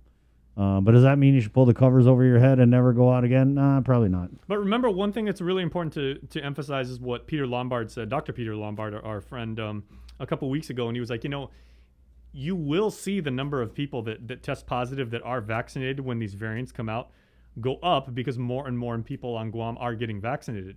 So if there's mutations happen as they have been and will continue to, and everything like that, and whether they're 100%, impervious to the virus or not, you're going to see some people that say like I'm positive, but they still got them vaccinated. Like today, we said there are 4 people on Guam currently in the hospital, 2 vaccinated, 2 unvaccinated. Right. But last week there were 7 and they were all vaccinated. So I don't know. Rocky Martinez, I saw, caught COVID. Oh, the champ. The heavyweight mixed martial arts fighter out of Guam. Yeah. Speedy recovery to Roki, man. Good guy. He caught it. I guess he did something on his Instagram where he was at a drugstore getting some water or something, and he was like, "Oh, they got those free COVID tests because a lot of people are traveling and they're buying in the States. You get these home test kits." And so he bought some of those. He tested himself twice. He was positive both times, and then it turns out, he had COVID for like the last week or something. So I think he's recovering in his hotel room, but he didn't have it so bad. Like he had said, he didn't know he had it, and he was like working out and stuff. So, and he kind of tied it together, and he said, "Hey, like I've been saying this whole time, it's like if you're healthy, then you should do better against the virus. So get healthy." Mm-hmm. Yeah, and to his credit, Roki was one of the first people that reached out to us when we were doing those PSAs when the pandemic first started, and he goes, "Hey, anything you guys need, if I can share like a message to my neighbors, to kids and everything like that about the whole stay home thing that you kind of kicked off." Yeah. He was one of the people that was like, he stepped up right away. And we had some comments here. F. Glenn Lujan comments, "We're on code red, sector 5 alert for Omicron. Man your battle stations, everyone." And that was interesting in the the public health in the public health town or press conference they had on Thursday. That was the analogy that Dr. David had used. She had said that people who aren't vaccinated are like gaps in the shield, right? Mm-hmm. And so that was kind of the argument that they used. She's coming on today. I like Glenn and all those like analogies. Can't we go back to like the early 90s and have like car security systems like protect us all from like coronavirus? It's like coronavirus is like creeping around the island. Nope, protected by Viper. Chirp, chirp. Yeah. He Wasn't also that the best? You go around the mall and all you hear was that. He also comments, "Continue to live life, take precautions and safety measures." Yes, that seems to be the way. Jay, there's also, according to by the way, guys, Sabrina didn't make it an hour into her leave. She actually messaged the chat at 6:57. What do we got here? Oh yeah. Also, there's a vaccination clinic, 2:30 to 6 p.m. at the Agotnia Heights gym. Oh, very okay. Yeah. Yeah. Today's they're doing a village vaccination. So yeah. So if you are in the central village of Agotnia Heights, make your way on over. And Mayor Jesse Allig is coming on the show in just a few minutes. They had their Home for the Holidays Christmas contest, and they have selected the winners. So we're gonna have the winners announced here on the show. Also, there was a youth vaccination drive on Saturday over at FD. FD, right. Yeah, which I hear was quite successful. Right. And then we shared some pictures on our Instagram feed. So check us out, guys. We're on Instagram at KUM News, and give us a follow if you're not already part of our community, because we had that Mungie Town. Christmas celebration. Yep. Really, really cool stuff. That looked cool. Mayor Alan Ngakta kind of like teased to it and everything, but like Mayor Al's always gonna like laugh everything off. Yeah. They went all out. They and did. I would expect nothing less from the good folks in Mingila. That's it. Really good. We got more on that coming up right here on The Link. Good morning. It's brought to you by Pacific Points, Cabo Enterprises, ITE, and Jack in the Box on this Monday. The holidays are here, and you know what that means. Time to gather with family and friends, dress up our homes, and explore the Christmas season in paradise. Why not share these moments for a chance to win $100 in cash? Log on to visitguam.com/Instaguam today to participate in the Guam Visitors Bureau's #Instaguam photo and video contest. A winner will be chosen every week, so share your best holiday moments now and win. Brought to you by GVB, making Guam a better place to live, work, and visit. It's time to save on shipping. Support our local entrepreneurs. Find the best steals, deals, and unique products for your holiday shopping needs. The Christmas Pops virtual holiday marketplace is your hub for the best local gifts. Watch the Christmas Pops special airing through December 11th and streaming now across the stations and platforms of KUAM Communications. Visit KUAMChristmasPops.com and be on the lookout for local business profiles on our social media pages. Shop small and support local this holiday season. Presented by UOG School of Business and Public Administration, JA Guam, inspiring youth, and the Guam Visitors Bureau, making Guam a better place to live, work, and visit. Coors Light presents Uproar, the Slay Game Edition, Saturday, December 18th at Custom Fitness to compete head-to-head to determine who's the fittest. Visit guamtime.net to purchase tickets for $15. Visit us online. Special thanks to KUAM Communications, Boca Box, Custom Fitness, Kill Cliff, Cherry Media Vision, ERC, and A-Tech Construction. Proceeds to benefit the Guam Volleyball Federation.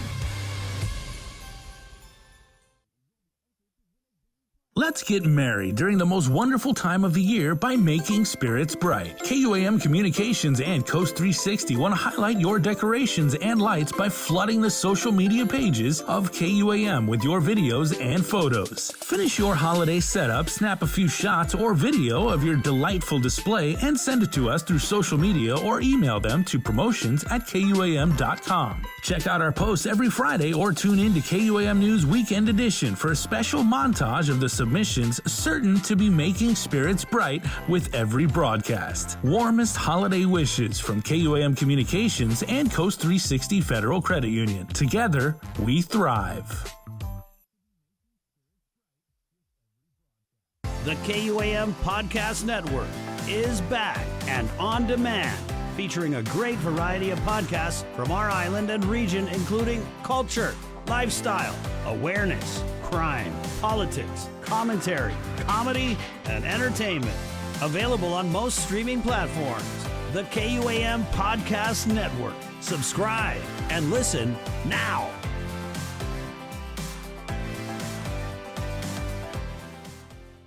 Take in the panoramic beauty of our island each Sunday on the KUAM News Instagram with Scenic Sundays. Scroll through the natural beauty of the island on display. Scenic Sundays on the KUAM News Instagram is brought to you by Addis Trust and Investment, Location, Service, Trust, and Haagen-Dazs Shops Guam, where every day is made extraordinary.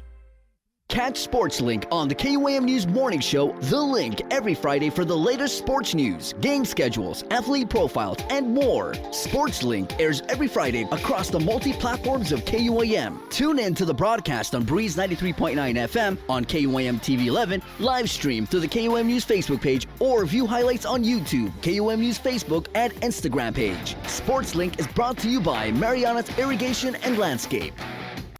We all know that a healthy lifestyle is important to prevent chronic diseases and long-term illnesses and boost mental health. It's difficult to determine exactly which healthy habits are worth investing in to live longer and healthier lives. But FHP is here to help. Tune into The Link every Tuesday for FHP HAFA Health Tips, brought to you by Take Care. Helpful advice about healthy lifestyle choices that will have a big difference in your health from the medical experts at FHP Clinic. FHP HAFA Health Tips on The Link every Tuesday is brought to you by Take Care.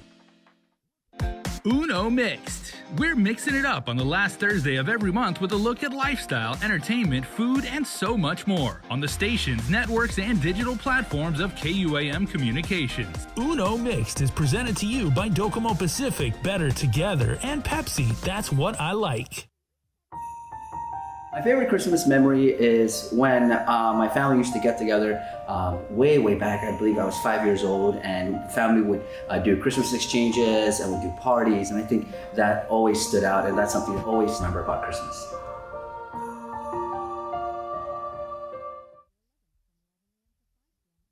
KUAM's multi-platform morning show, The Link, just got a little more delicious with Feed Me Fridays. Chris, Sabrina, Jason, and the rest of the morning crew will take some time off each Friday to talk, taste, and tempt you with all the latest and greatest food and drinks on Guam. Old faves, new hits, and everything else we can put in our bellies. It's Feed Me Fridays on The Link, brought to you by King's Restaurants, Ruby Tuesday Guam, and Devondale.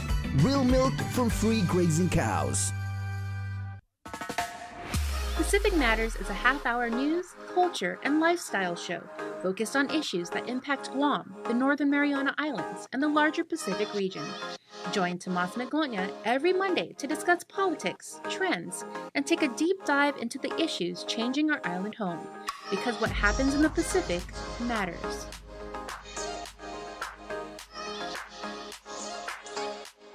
The Culture Club returns to KUM Digital and KUM News Weekend Edition, highlighting Guam's young artists, activists, and crafters as they work to protect, preserve, and promote our Tamoto culture. Watch this weekly feature on the digital platforms of KUM News Weekend Edition, brought to you by Hanum, the freshest bottled water made in Guam.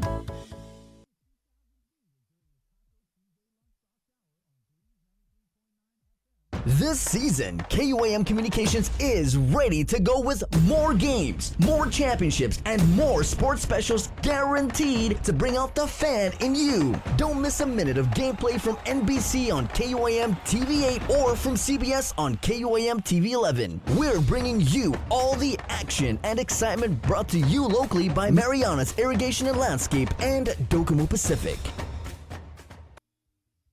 KUAM Communications continues our perpetuation of our Chamorro culture, language, and heritage, with features available to our listening and viewing audience, including streaming of Chamorro music 24 hours per day on Isla Digital Radio on KUAM.com and the KUAM News app. Chamorro News Update, weekdays on The Link and the KUAM News YouTube channel. Conversations about life in our Chamorro language podcast, Cuentos Tapoco, with Kin Conception. Seasonal specials, shows, and other features highlighting the beauty of our language, culture, and history. It's a new era of our continued commitment to our Chamorro heritage. Isla, watch, listen, stream.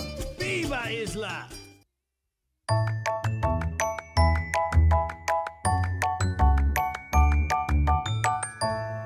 Half a day. I'm Senator Talina Nelson.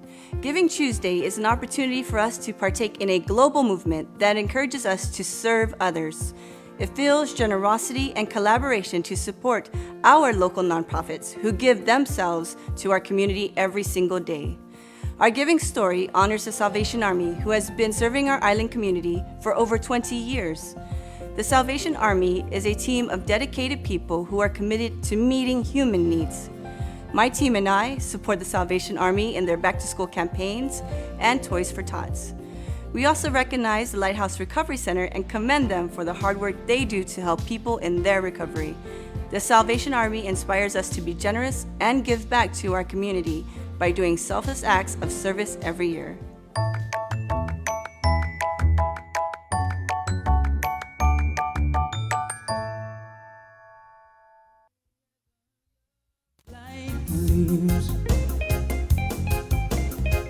I'll be home for Christmas, if only in my dreams. Christmas Eve will find me where the love lights the room. Home for Christmas, if only in my dreams. I'll be home for Christmas. Yep, I'll be home for Christmas, yeah. Too broke to go anywhere. Where else am I going to be? You know what I mean? Unless you want me over at your place. Hey, 736. Pacific Points, Cabo Enterprises, ITD, and Jack in the Box. Not bad. It's Elway Akeda. I mean, not bad. It's pretty damn good. Good morning, guys. It is Monday, December 13th. Let me just get these over to the chat real quick. So while you do that, joining us in the Zoom room right now, and I must say, Mayor's Council of Guam President, Mayor and PD Wow. Mayor Jesse Alec, that is not a virtual background. Wow. Oh no, this is not. That, No, but it's not virtual. that is an incredibly, wonderfully decorated Christmas display. Oh, Thanks. It's just it's Oh, this home. this whole thing. Oh, what? No, we just threw this together because Yeah, no biggie. the color palette is very, very nice. So like shades of Gold. Gold. Yeah. Calming, don't you think? Mayor, can you kind of show us that display though? Because I know I heard you got a little bit of the decorating in your blood. But what are we looking at here behind you? I'm sorry, what was that? Can you show us a little bit of your display that's behind you? Because it looks really nice. Yeah, well, that's the tree. Yeah. So it's orchids. I use it's just gold and white is kind of what I was trying to do this year. Right. And yeah, so it's orchids and of course my gold ornaments and there's these white kind of ceramic ornaments with, I don't know if you could really see it, but white ceramic with gold. Yeah, that's about it. And then my you Nino. So that Nino is actually my grandmother's Nino. And so it's quite old. It's real heavy. It's not the typical lightweight fiberglass ones that you see. Wow. It's real heavy. So it's I like it. Well, good thing you weren't able to enter the decorating contest with your home display, Mayor. Let's go ahead and start there. So I know that you guys, and we talked about it last week, Mayor, was at the Mayor's Council of Guam. You guys were getting competitive and having a little bit of a Christmas decorating contest, the Gift of Family Belen contest between the villagers. And we do have the winners this morning, right? We do have the winners. So, Mayor, stand by. Hold on. Tell us a little bit about the contest first so Jason can get the pictures and videos so as we were loaded. talking about it, we weren't hearing too many people, I wasn't hearing too many mayors share their experiences, sharing their design ideas, or whether they were going to participate or not. And I figured after a while, I said, well, you know what? If I know my colleagues, they're competitive. And, I had to leave for personal reasons. And so, of course, I worked on our Belen in advance. And it just so happened that, a lot of the PDN people live in PD. So they caught wind of it. And so they took a picture of it. And they put it on their front page, I think, one time. And then everyone was commenting about it, right? And I said, well, you know what? I had planned that blend way before we thought about a contest. And so it's good that it inspired people and that it allowed my colleagues to get competitive. And so we decided on a Belen contest to promote our foster care program. And that's the Gift of Family. And the winners, of course, they'll receive cash prizes. And these cash prizes came out of our dues, so it's our personal money. And $2,000 to the first place winner, $15,000 to the second place, and $1,000 to the third place. And basically, they're just going to, they're hopefully going to use that money to promote our Gift of Family program.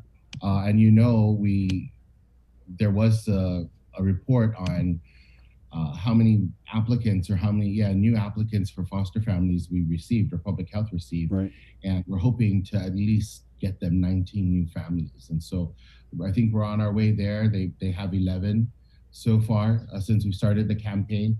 And so we're just really hoping that through our competitive spirit and getting our people involved in putting together the blend, we'll spread the word and hopefully encourage more people to look into foster parenting, because it really is a big issue for us on Guam. And we still have over 400 children that need foster homes and less than 50 foster parents and less than 50 foster families. And so that's the genesis of the program or the project. And last night we had our judging and it took a while.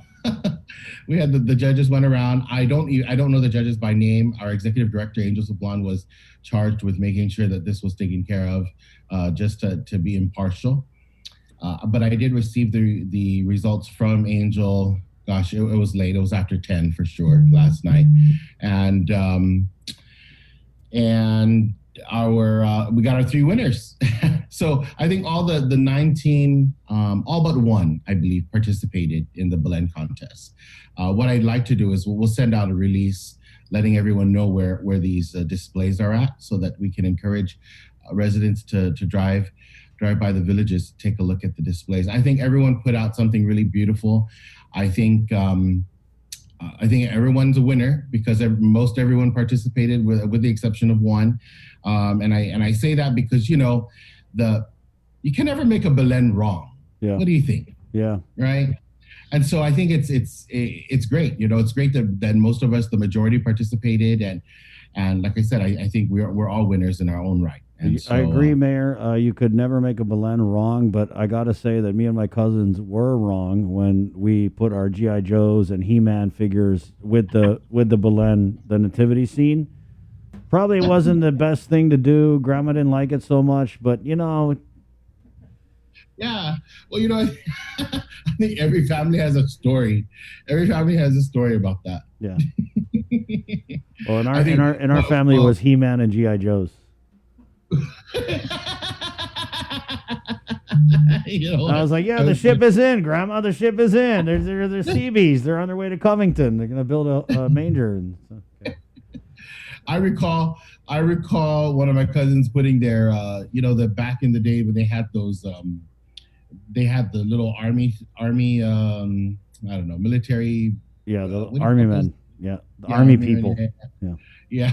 So I remember seeing that in the Belen back in the day. Right. And I think we have the videos.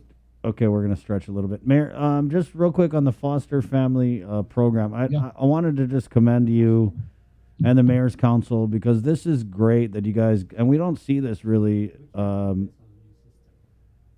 see it anywhere else in the government, where you get an organization like the Mayor's Council of Guam to champion a cause like this. I think it's really great because you guys didn't have to do anything. I mean, no one had to do anything about the foster families. I mean, I know you see the same stories on the news that we report on, and for you to take this cause as the president and to kind of hold it close and then get all of the other village mayors to really champion it. I mean, I can't even commend you enough. It's huge. It's so huge that you've already signed up 11 foster families. These 11 kids who would have spent Christmas.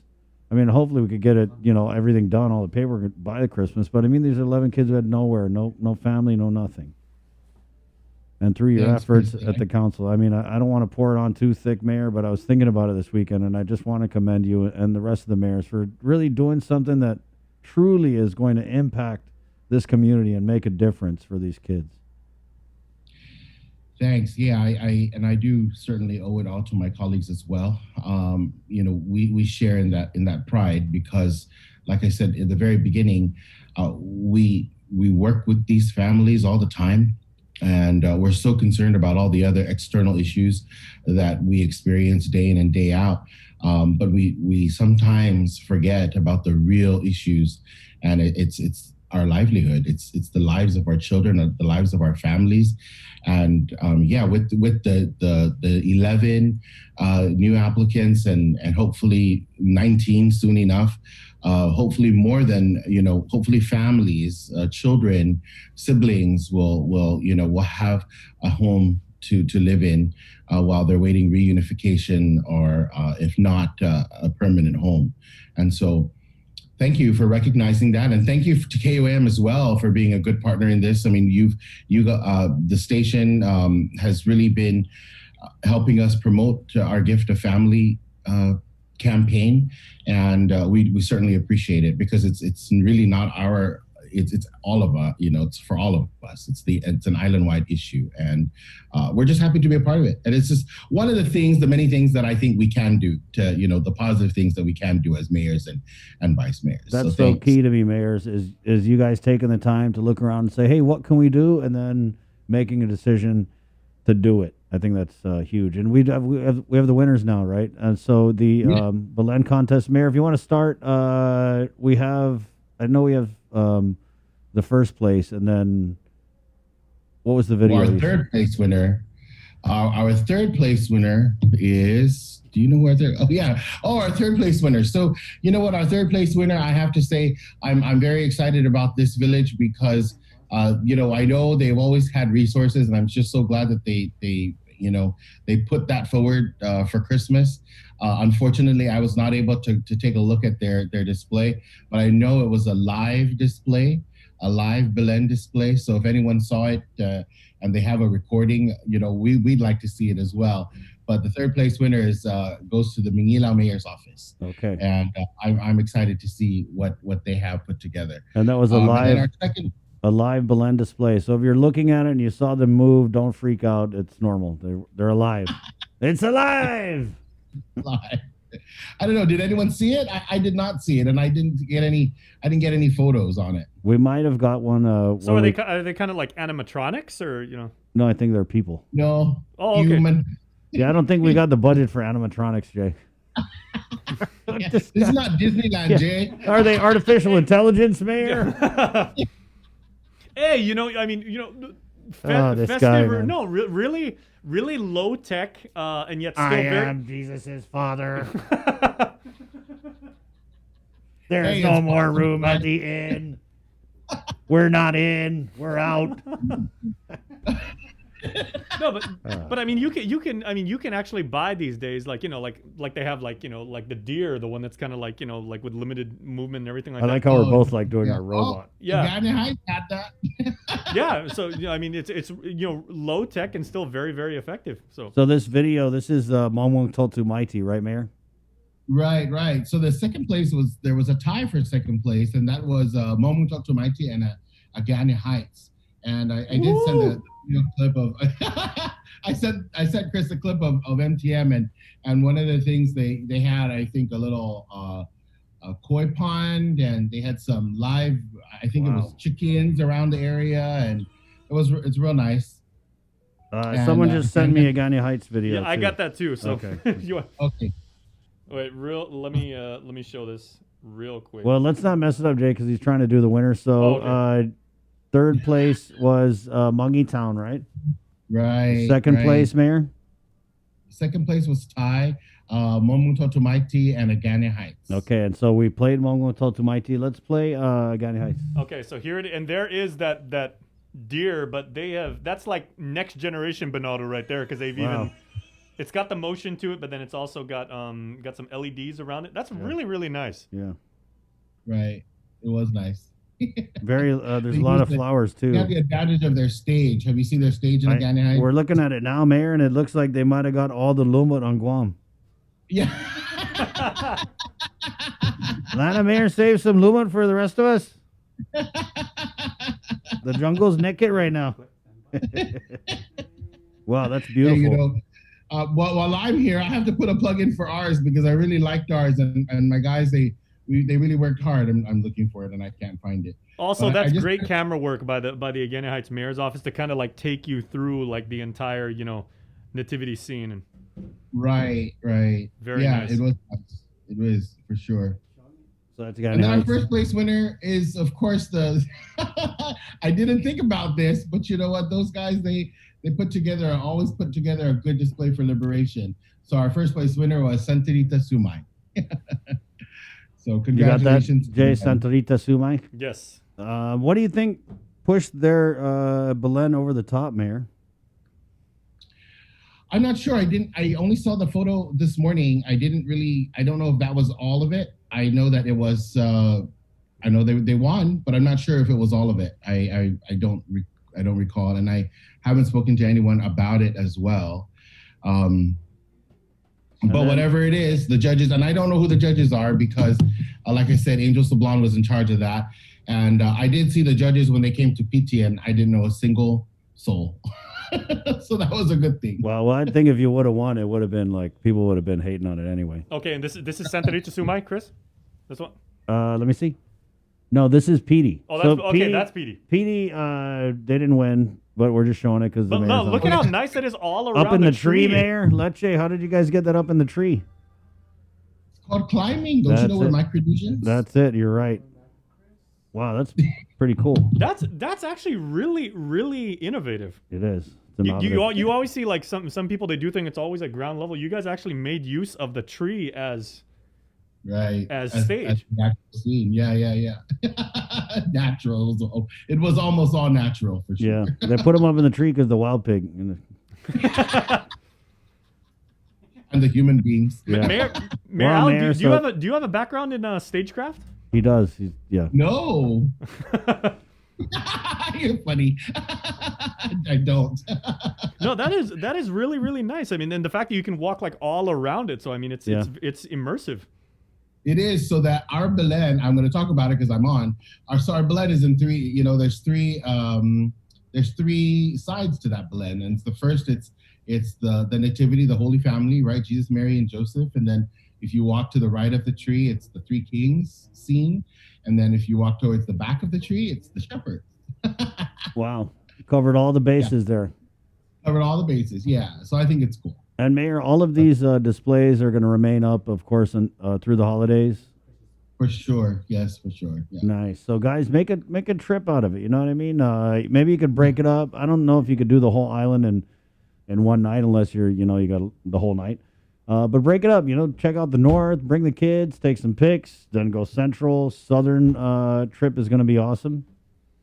Yeah, and hopefully, we'll get that released out soon enough so that we can let everyone know where these displays are at, because not everyone put them close to the mayor's office. But they're definitely in a good spot at the village, so shouldn't be too difficult. Mayor, I want to get the info. So I know that we're doing this foster family outreach, right? So if anyone listening is interested, who do they call, or is there an email or somewhere that they can find out more information about becoming a foster parent for the holidays? Yeah, so the easiest thing is to call your mayor's office or call a mayor's office, and the staff will get your contact numbers, and we'll connect you to the proper people, whether it's public health or Harvest House or the Archdiocese of Agana. We work with as many people as we can to get as many applicants as we can. And so, yeah, the easiest thing is to call your mayor's office to get on a list, or to get a return call from the government side or from the public health side. Right. And guys, they do have, there's the regular foster family, and then they also have temporary situations where kids are maybe in transition and they need some place to stay. So I know a lot of people kind of consider the commitment of becoming a foster parent, and it is, let's just be honest, it's a big commitment, right? So maybe you start by doing something a little more temporary to try it out. But Mayor, again, I got to commend you guys for getting that many interested applicants. I think it's great.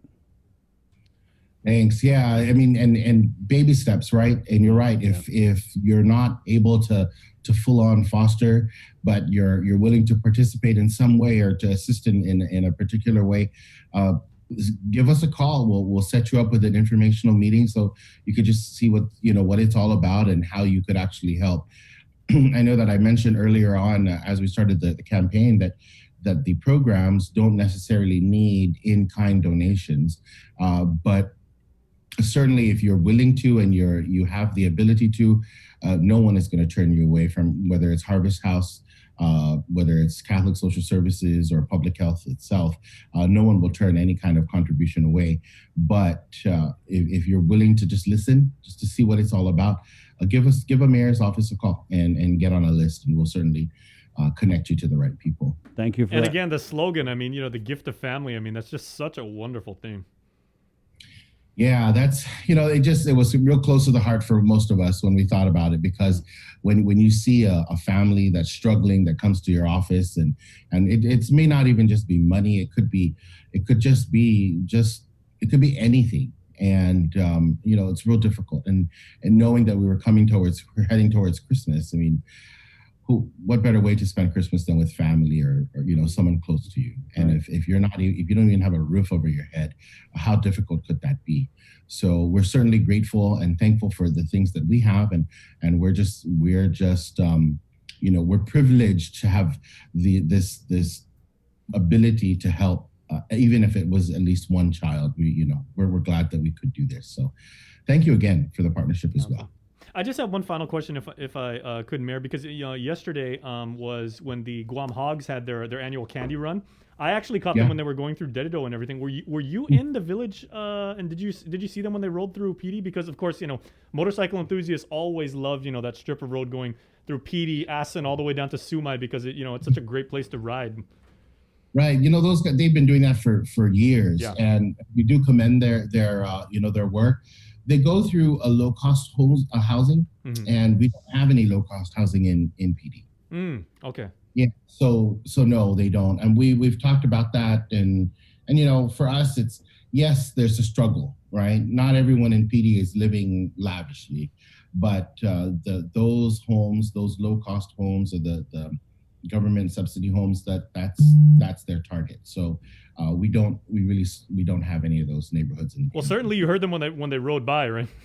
It's kind of hard not to hear 200 Harleys like How pass can by. you not hear a motorcycle go by? Yeah. I mean, as awkward as it seems, I mean, even in a funeral, it's like if they're escorting a funeral. Yeah. Sometimes I think half a day sit It's like as soon as you hear that, everybody stops what they're doing and they're like, oh. Well, for me, I don't know if I'm making a sign of the cross, but I'm like, okay. Mayor, I wanted to switch gears before we let you go, though, because I was talking with someone over the weekend, and the topic came up in conversation about the battle for the hearts of our village mayors. And who's battling for your hearts? Well, I would say it's probably Governor Lou Leon Guerrero and Congressman Michael San Nicolas, relative to this whole exactly how much money are the mayors supposed to get out of whether it's ARP or these village funds, non-entitlement, whatchamacallits, or whatever it is. So this conversation I had with this person was basically about the election next year. And if you guys know your politics, the mayors are crucial in any election effort, especially by like a gubernatorial team. So anybody knows that if you're going to be running for a governor, that you got to be good to the mayors, because I mean, where do we vote? We vote at the village level, right? And so that's just the reality of it. Is I'm not saying like the mayors do anything illegal or untoward or corrupt or anything for any gubernatorial team. I'm just saying that's the way it is, right? As they always try and like kiss up to the mayors. And so what we have here is we have this situation where the governor has said, oh, they're getting X amount of dollars, but Congressman San Nicolas has come out and said, oh, no, they're not supposed to get X amount of dollars. They're supposed to get X amount of dollars, right? And last we heard, Adelup called out the congressman and said that he was being irresponsible and that he should know better, and saying, and leading you guys on basically about how much money you're supposed to get out of these different various funding sources. And so have you had another conversation with Adelup about how much exactly you're supposed to be getting? Because it is a little awkward when you have the administration saying, oh, we're going to give you 13 million or 17 million or whatever, but then you have the congressman saying, oh, no, you guys could get like 50 million. So where are we with that? So I did, after that press conference, I did have a conversation with Adelup, and 17 million is something that we're working on to get to the mayor's council, and we'll have another meeting sometime this week, hopefully early part of this week, to talk about how that's going to get to the mayors, whether we're So at this point, I don't believe we're waiting on any other guidance or any other kind of direction as to how we're going to spend the money. I think it's just an internal process that we're working on at this point. I don't know the details because we have not yet set that meeting date, but we're certainly. I did have that communication with them, and 17 million is the total, or is the sum that we're working on giving to the mayors as of now. Whether there's more or not, I don't know, and I can't answer to it, but I can just say that 17 million in whatever form is going to be transmitted to the mayors. And I think, Chris, that has been my concern all along, was the breakdown as to how we were gonna equal the 17 million, because as you were saying earlier, there's just all these names, all these titles of everything. Right. You got ARP, and you got the for me, infrastructure. it's like, I mean, it just kind of, it muddles everything. And I say that simply because I'm not trying to play politics with it. If 17 million is coming to the mayors, then show us how the 17 million is coming to us. Whether it's coming from A fund, B fund, C fund, anybody's fund.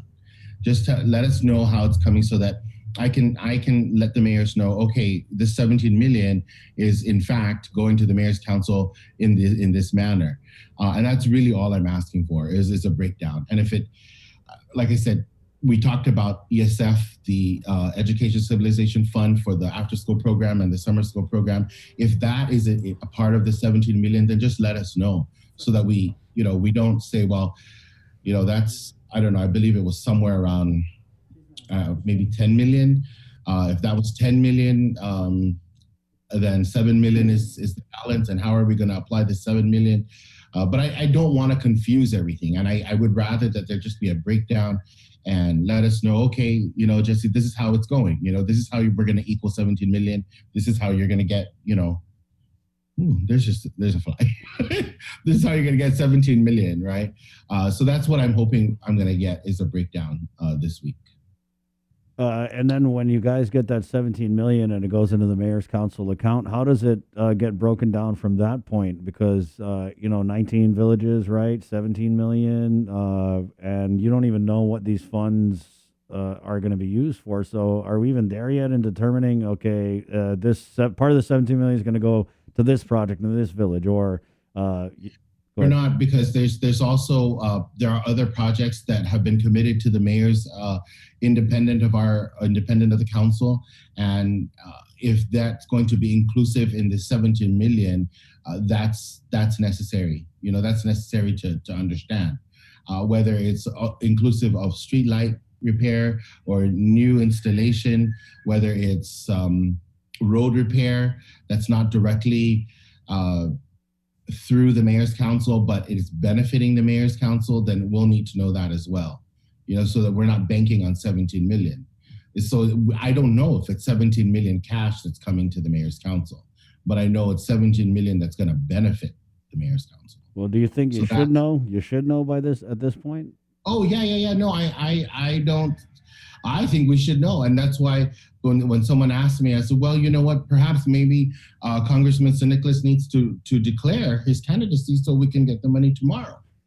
And if that's the case, then that's what's happening, guys, is and I'll just they're reading the room right now. So the governor she's holding this money and she's like, oh, if Maguette doesn't run, then these mayors are screwed and they're going to have to really kiss up to me to get this money. But then on the other side, if Maguette does run and, if he does run, then it's going to be interesting because they're both kind of like vying for your affection. But right now, Congressman San Nicolas has nothing to offer the mayor's council other than, hey, you guys know you should be getting, $4 gajillion. I mean, that's it. And so I can see where the governor is at. She's kind of holding this and seeing, do I really need to give these guys a lot of money or are they going to be up the creek without a paddle and I'll just give them the 17 mil and they can figure it out and it'll be good. And oh shoot, I just lost my train of thought because I saw something. Sorry. But what bothers me is that it's been so long and we really have not received anything. And you guys always ask about COVID pay. I was about to ask about that again. It's like, if COVID pay is included in that 17 million, gosh, our COVID pay is nothing compared to 17 million. I mean, it's probably, I'd be surprised if it reached $1 million. Right. And so if we're saying, well, we've been giving you COVID pay, well, we still, the staff still haven't received their pay since August. And so I'm just not sure. And if someone is right and the money was deposited in May and June, well, it's December. So I'm just, yes, it's come to a point where it's frustrating. It's come to a point where you have to kind of believe it's political as much as you don't want it to be political because it's not, it's the people's money. But it is political. This is a political office and you got to do what you got to do to survive, whether it's to survive in your office or to survive as a people. You just got to do what you got to do. Yeah. And perhaps that is what they have to do. And, perhaps they have their own strategy. In the meantime, we're kind of just sitting here, awing at the wall, like they say, right? Because that's what we have to do is just, we don't have control over that money. And it's right. Do you want? Should I go and side with Mike Nicholas? If I'm going to go and side with Mike Nicholas, and in the end, the governor has the governor says, okay, well, you're going to go with the congressman. Well, go ahead and go with the congressman, but I have the money, so I'm going to hold the money. I guess go ahead and let the congressman give you the money and whatever money he's talking about, but he doesn't really have the money, and that's the games we play, right? Yeah, the politics. That's the game. So on the COVID differential pay, how's that? It's current up to August, you're saying? Yeah. Okay. Correct. And then so we had got a tip that you guys were anticipating maybe getting the balance of that by Christmas. Is there any accuracy to that? And do you have any idea what the balance is? No. I think I mentioned to Sabrina one time, I said, I'll never, if someone tells me it's coming next week, I won't let anybody know until it's in the bank, because you can always say, oh, it's next week, and, Timbuktu. Yeah. And what do? You can't, you just don't play with people's lives like that. You don't tell your staff, bank on it, because most of our staff live paycheck to paycheck, or most of our staff plan to use that money in a particular manner. Yeah. And you can't tell the staff it's going to come next week, and then they, Yeah, that's why it hurts me. It hurts my heart, Mayor, because this is a Democrat administration, and when you talk about the Democratic ideals, I mean, they're supposed to be ideals that support the working people, and nobody's working as hard as the mayor's staff. And for them to not get their COVID differential pay, it's only very little. We're not talking about a $10,000 raise, which this administration has no problem giving out if you're swinging the right way. But if you're a mayor's staffer who's got to freaking shovel up a dead dog in the middle of the road, or who's got to clean up trash that the dog rid, or, any number of these tasks that these guys do. Right now, these staffers who are not getting their COVID differential pay, they're cleaning up after your ass at the beach because you partied at the beach this weekend and you trashed the whole beach. So now they're cleaning up after you. But I don't know why the little people just get forgotten. They're not even seen. Yeah, and you're right. You're right when you say did, because that is what it is. It's not. It's basically a tip when you think about it. Right. I mean, it's What is it, so Mayor? Is it? It's what is it, like? How many cents an hour, or what percentage? I can say that for most of them, it's just about an additional $100. A paycheck, pay paycheck, period? yeah. Okay. And so then what is it, like a 5% of their hourly, or what is the actual rate? I believe it's 10%, 10% of the hours that you worked, right? So it's not 8 hours, because we document the type of COVID work that you do, right? So it's not just everything. It has to be COVID related, pandemic related. And that's why it's only about $1 million. It's not like these guys are getting COVID differential pay for every single thing they do. That's correct. Yeah. And it's because we're in a pandemic, and we still do pandemic work. Yeah, I mean, if the governor doesn't want to pay the COVID differential pay, then call off the emergency, because it only seems like we're in this emergency when it's convenient for people. And right now, I mean, the people being inconvenienced are these mayor staffers. Well, that's true. It is because of the emergency, and once that executive order is rescinded, or it's not renewed, then they certainly would not be able to qualify for any COVID pay. And then everyone has to start playing by the rules again, which who wants to do that? Mayor, thank you for pissing me off this morning. Started out good, but because I know the mayor staffers, these guys, they work so hard, man. They really do. And it's 10%. I don't know, why are we even talking about this? It's shameful. Lieutenant Governor Josh Tenorio, save the day. Like, you could actually do something meaningful and save the day and say, pay them right now. It's so easy. It's chump change. But when you look at this ARP funding and who they're giving money to, it's like, why would you give money to these people ahead of the hardworking staffers, especially when we're talking about pennies compared to the $100 bills you're giving out? Anyway, thanks, Mayor. Anyway, thanks. Okay. Have a good day. You too. Adios. All right. There you go. Mayor's Council of Guam.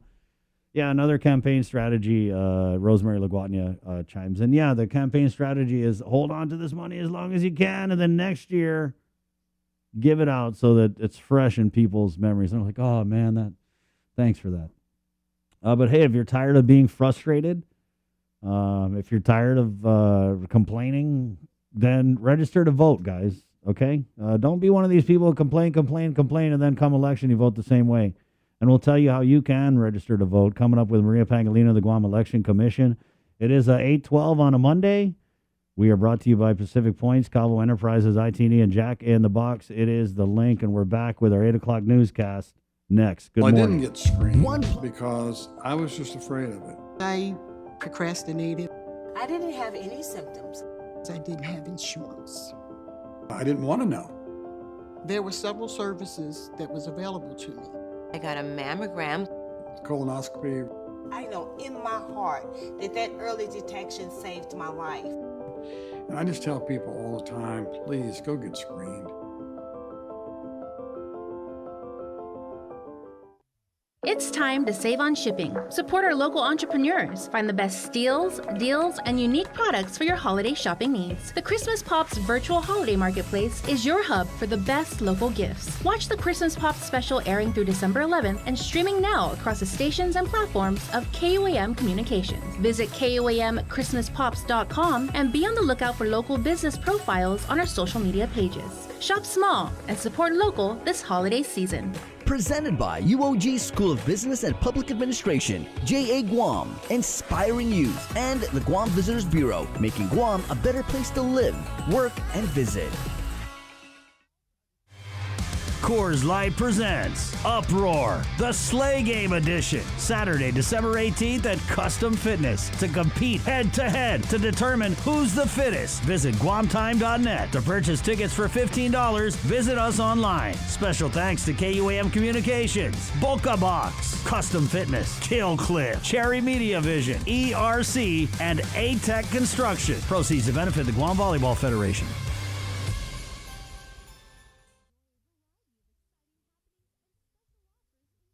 Let's get merry during the most wonderful time of the year by making spirits bright. KUAM Communications and Coast 360 want to highlight your decorations and lights by flooding the social media pages of KUAM with your videos and photos. Finish your holiday setup, snap a few shots or video of your delightful display, and send it to us through social media or email them to promotions@KUAM.com. Check out our posts every Friday or tune in to KUAM News Weekend Edition for a special montage of the submissions certain to be making spirits bright with every broadcast. Warmest holiday wishes from KUAM Communications and Coast 360 Federal Credit Union. Together, we thrive.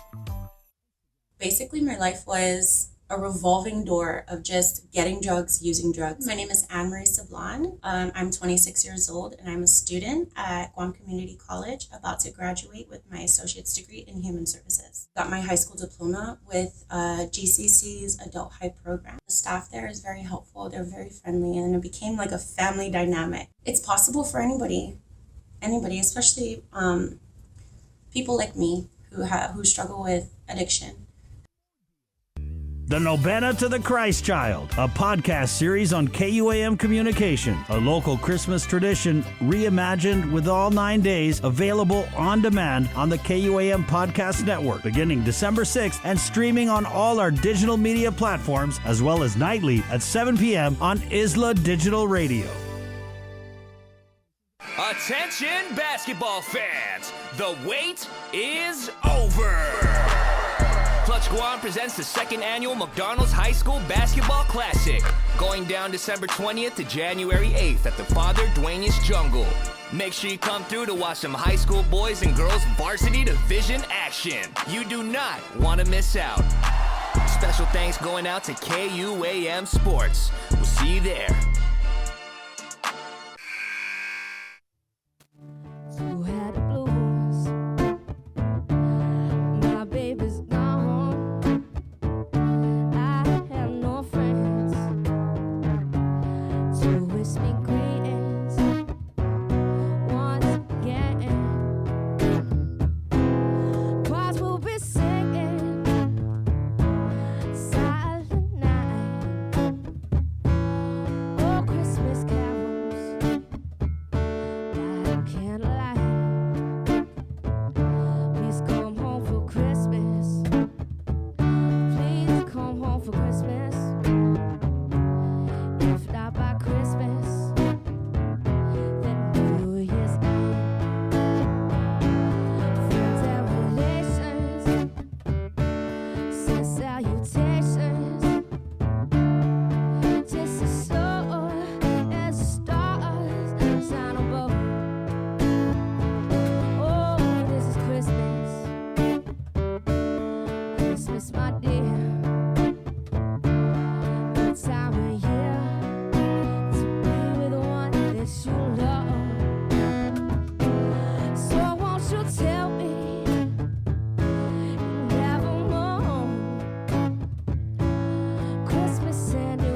Good morning, 817. The Dow. Pacific Point, Scavo Enterprises, ITD, and Jacka in the Box. Proud to present this episode of The Link. Let's go ahead and get into our 8 o'clock newscast. In for the on leave, Sabrina Salas Mantanani, Jason Salas with the very latest. Good morning, Jason. All right, good morning. And let's go right back to the newsroom where Isaiah Uggan is standing by, and you have this morning's link. This news update is brought to you by Pacific Points. Do more, get more. Hafide, good morning, everyone. Guahusi Isaiah Uggan with your headlines here on The Link.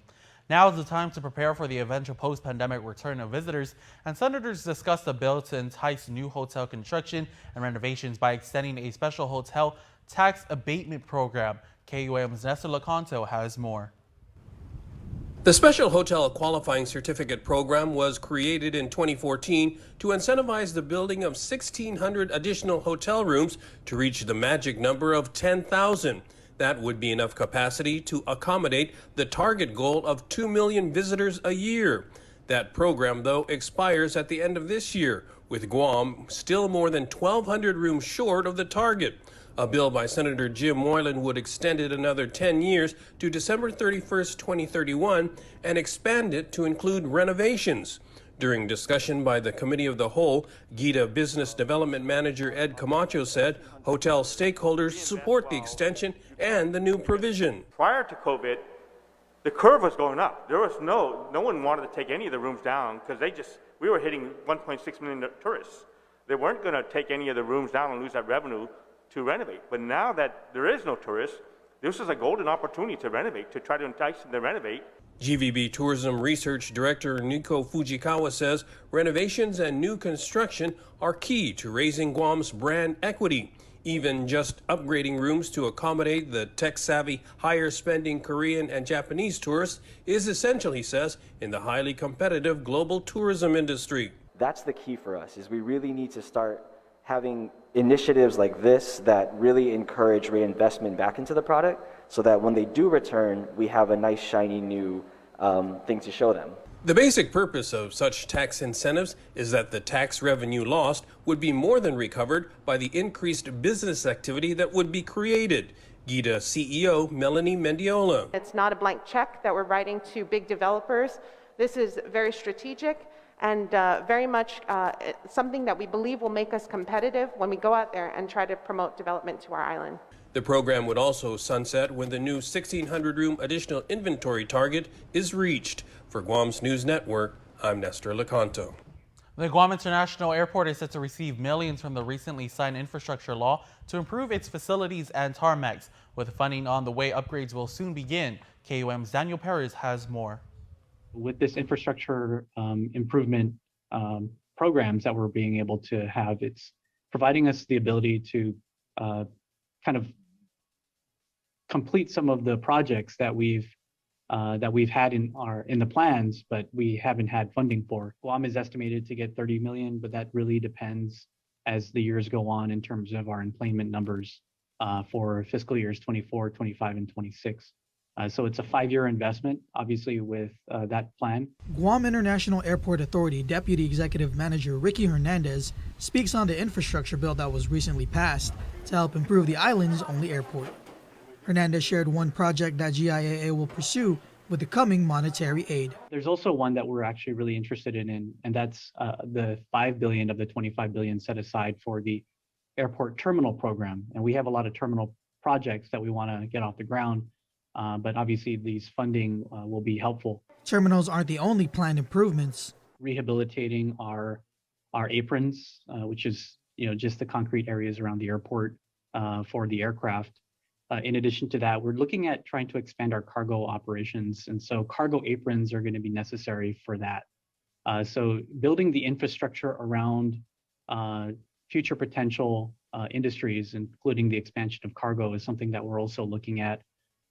We are looking at completing most of the current capital projects that we have in and around the terminal building, upgrading and doing some sustainable energy systems, so electrifying some of the facilities here at the airport and solarizing some of them as well, so that we can get some or most or all, if possible, of our electricity needs off the grid. GIAA is currently waiting for the guidance from the Federal Aviation Administration to begin the projects while focusing on recovery efforts for the airport. In the meantime, GIAA has already started working on their master plan to restore the airport.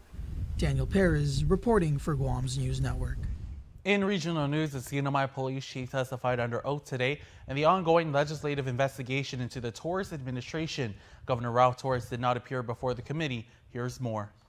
Mr. Robert A. De Leon Guerrero, do you solemnly swear under the penalty of perjury? A crowd of supporters greeting DPS Commissioner Robert Guerrero as he entered the House chamber to testify under oath in the legislative investigation into Governor Torres.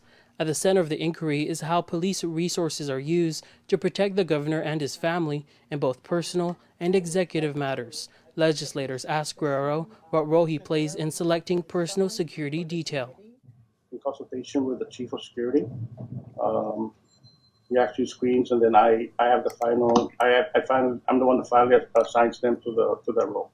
He says it's often the chief of security making all of the calls when it comes to the governor and his family's security. Based on the statute that allows the DPS to provide safety to public officials, and based on the AG's opinion, that even family members are entitled to that. He continued to pass the buck to the governor's chief of security, who he oversees. When providing PSD, Congressman, I don't know if it's a personal trip or official trip. The governor's the governor 24 hours a day, as officers are officers 24 hours a day. So when he comes and asks, or the security chief comes and asks me for that they're going to go off island for PSD, I don't ask if it's a personal trip or a government trip. Legislators called into question several boat trips, including one to the Northern Islands with a YouTuber and the budget sources for it. The committee found that at least 85 boat trips were taken involving the governor.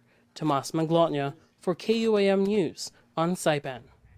It is unclear how the Legislative Committee will move forward with the governor's no-show as commanded by their subpoena. That's it for now. We'll see you tonight for KUAM News Primetime. This news update is brought to you by Pacific Points. Do more, get more.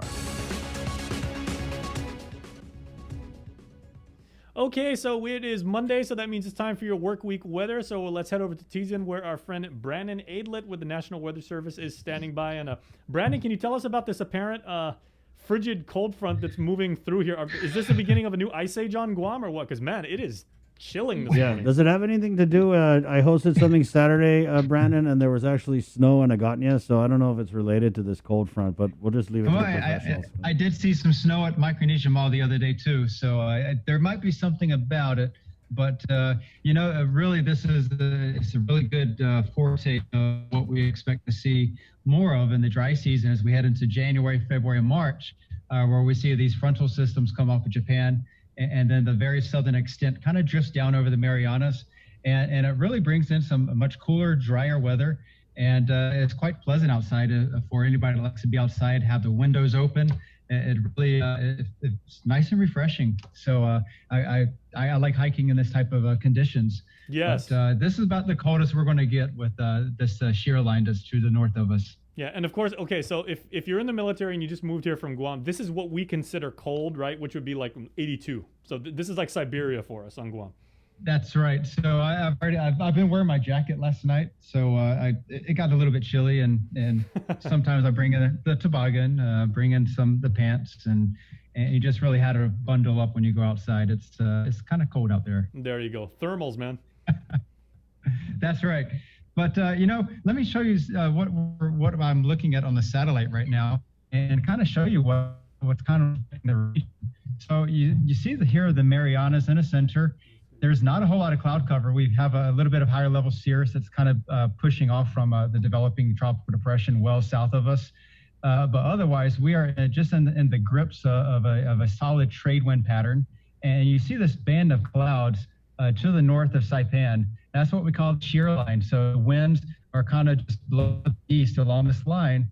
And that is typical of these dry season like shear lines. They just kind of drop down from the north, and then they kind of steady out east to west within the trade wind flow. Sometimes they punch all the way down to Guam, and when they do, it brings in much rainier, wetter weather with sometimes very blustery, gusty conditions and low clouds and just limited visibility. But in this case, I think probably the interaction with the circulation southeast of Yap has helped to increase the easterly winds and has kind of nudged the shear line back to the north. But with that said, for the Marianas, we're looking at a pretty dry, but just a solid trade wind pattern for the next several days. Right now, today, we're still looking at the stronger winds, but they'll edge off just a little bit.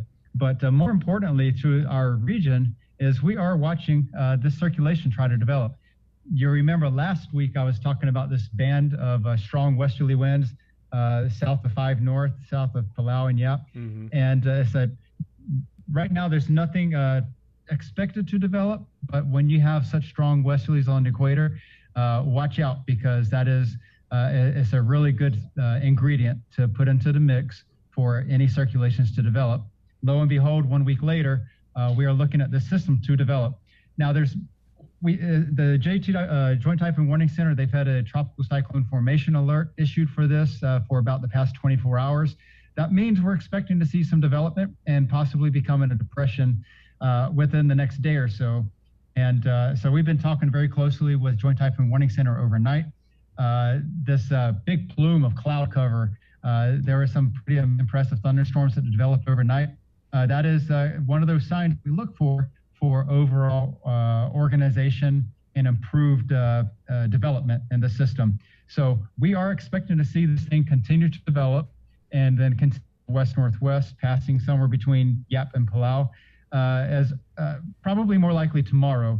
But both locations and all the surrounding islands, Ulithi, Feist, Nulu, Kayango, I know I am botching the pronunciations for some of those locations. So anybody from the area, please forgive me for that. Well, I'm sure they appreciate the information about what could be rainy and windy days ahead.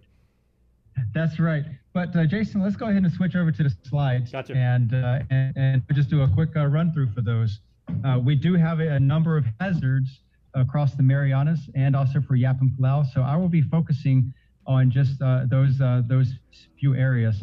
But for Guam and the rest of the Marianas, we are still looking at those seas and surf conditions being elevated. So we have small craft advisories for the Marianas and also high surf advisories along north and east facing shores. The shear line has just stalled out to the north of us. But ultimately for this week, we're looking at just kind of a comfortable trade wind pattern that's going to linger for much of the week. The seas, surf, and winds will knock off just a little bit tonight and Tuesday.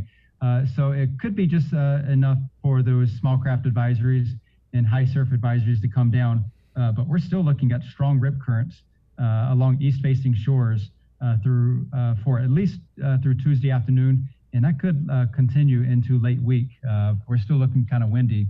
For Micronesia, all of our focus or concerns it revolves around the western Micronesia, as we're seeing that developing tropical depression southeast of Yap. And so we're indicating the possibility of tropical storm conditions for Yap and Palau tonight through Tuesday night. So that would be inclusive of damaging winds exceeding 39 miles per hour, large seas, surf, and possibly some inundation. We could see up to 2 feet of inundation because sea levels are still about a foot above average out there, just with the La Nina pattern we've been in for the past 2 years. Those strong trade winds across the equatorial Pacific are pushing those waters off to the western Pacific, and we're seeing that kind of general rise from Pohnpei westward. So if you go to our webpage, you will definitely see some pink banners indicating we have a drought information statement for Kapinga Marangi south of Pohnpei, but also the coastal hazard messages for the high surf advisories for the Marianas, for Palau and Yap, and then also the special weather statement. So if we go to the next slide, I've got just a quick little satellite picture that I've annotated some of those hazards. Most of the action is happening at Yap and Palau. Like I said, special weather statement, high surf, small craft advisories. We could see surf approaching dangerous levels of 15 feet for Yap and Palau as this developing depression moves by. Some computer models indicate the possibility of a tropical storm passing through.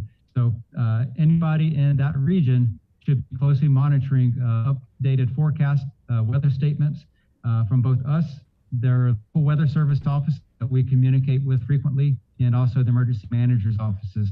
And then for the Marianas, small craft advisory and a high surf advisory, just with that the typical trade wind pattern. So if we go to the next slide, here's our outlook for the week across the Marianas.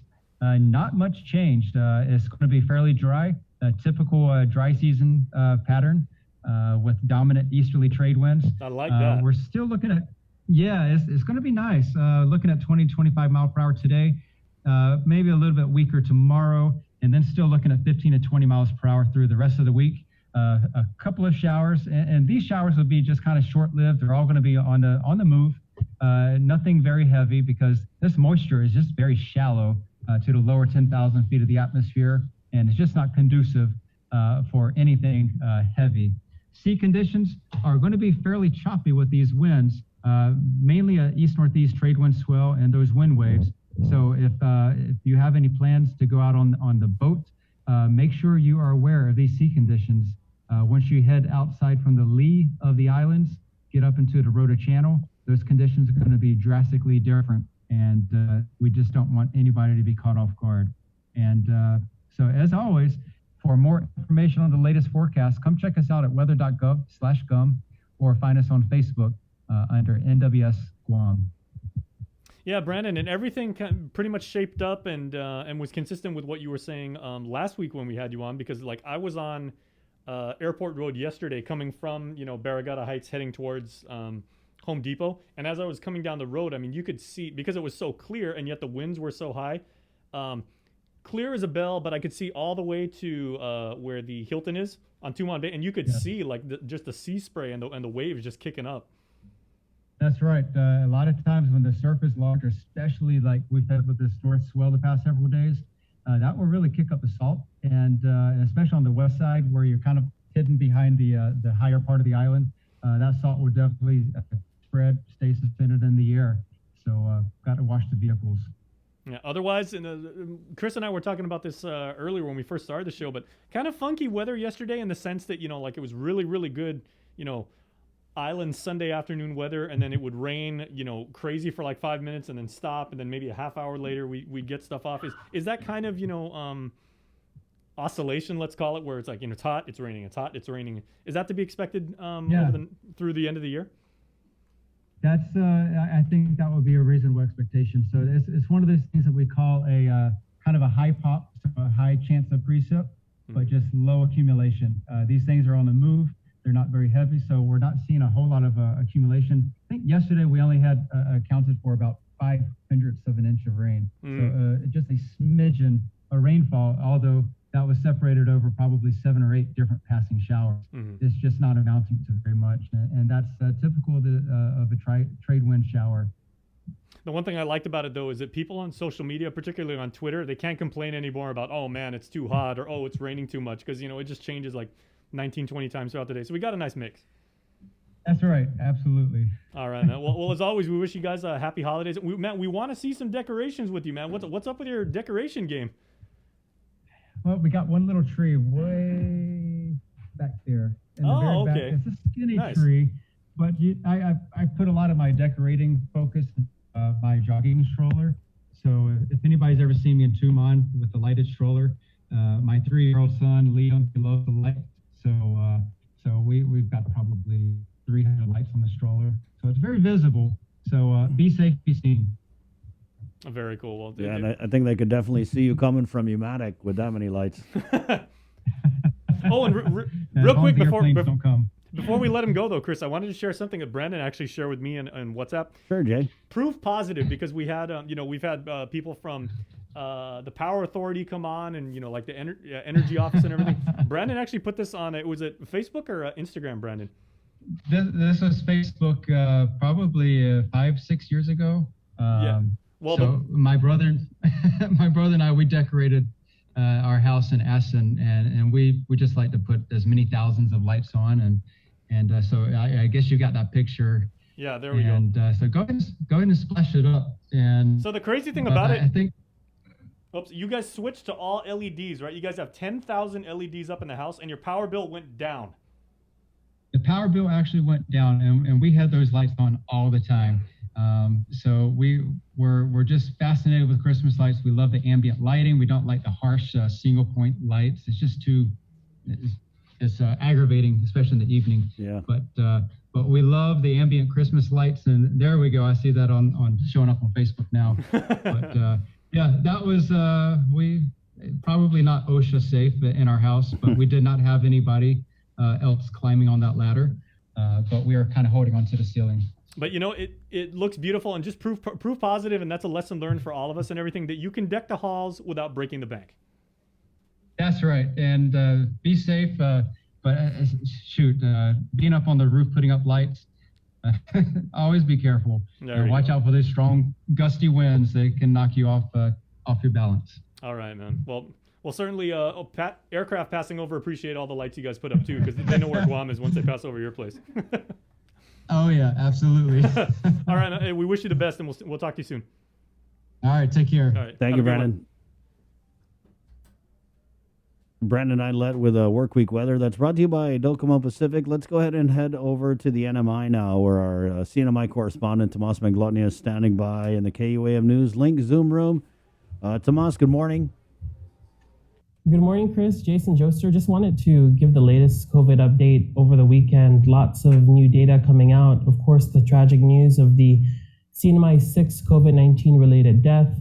The Commonwealth Healthcare Corporation telling us that the patient was unvaccinated, passed away this month, and the patient tested positive for COVID-19 in November, and the patient was admitted to the alternate care site at the Kanoa Resort facility.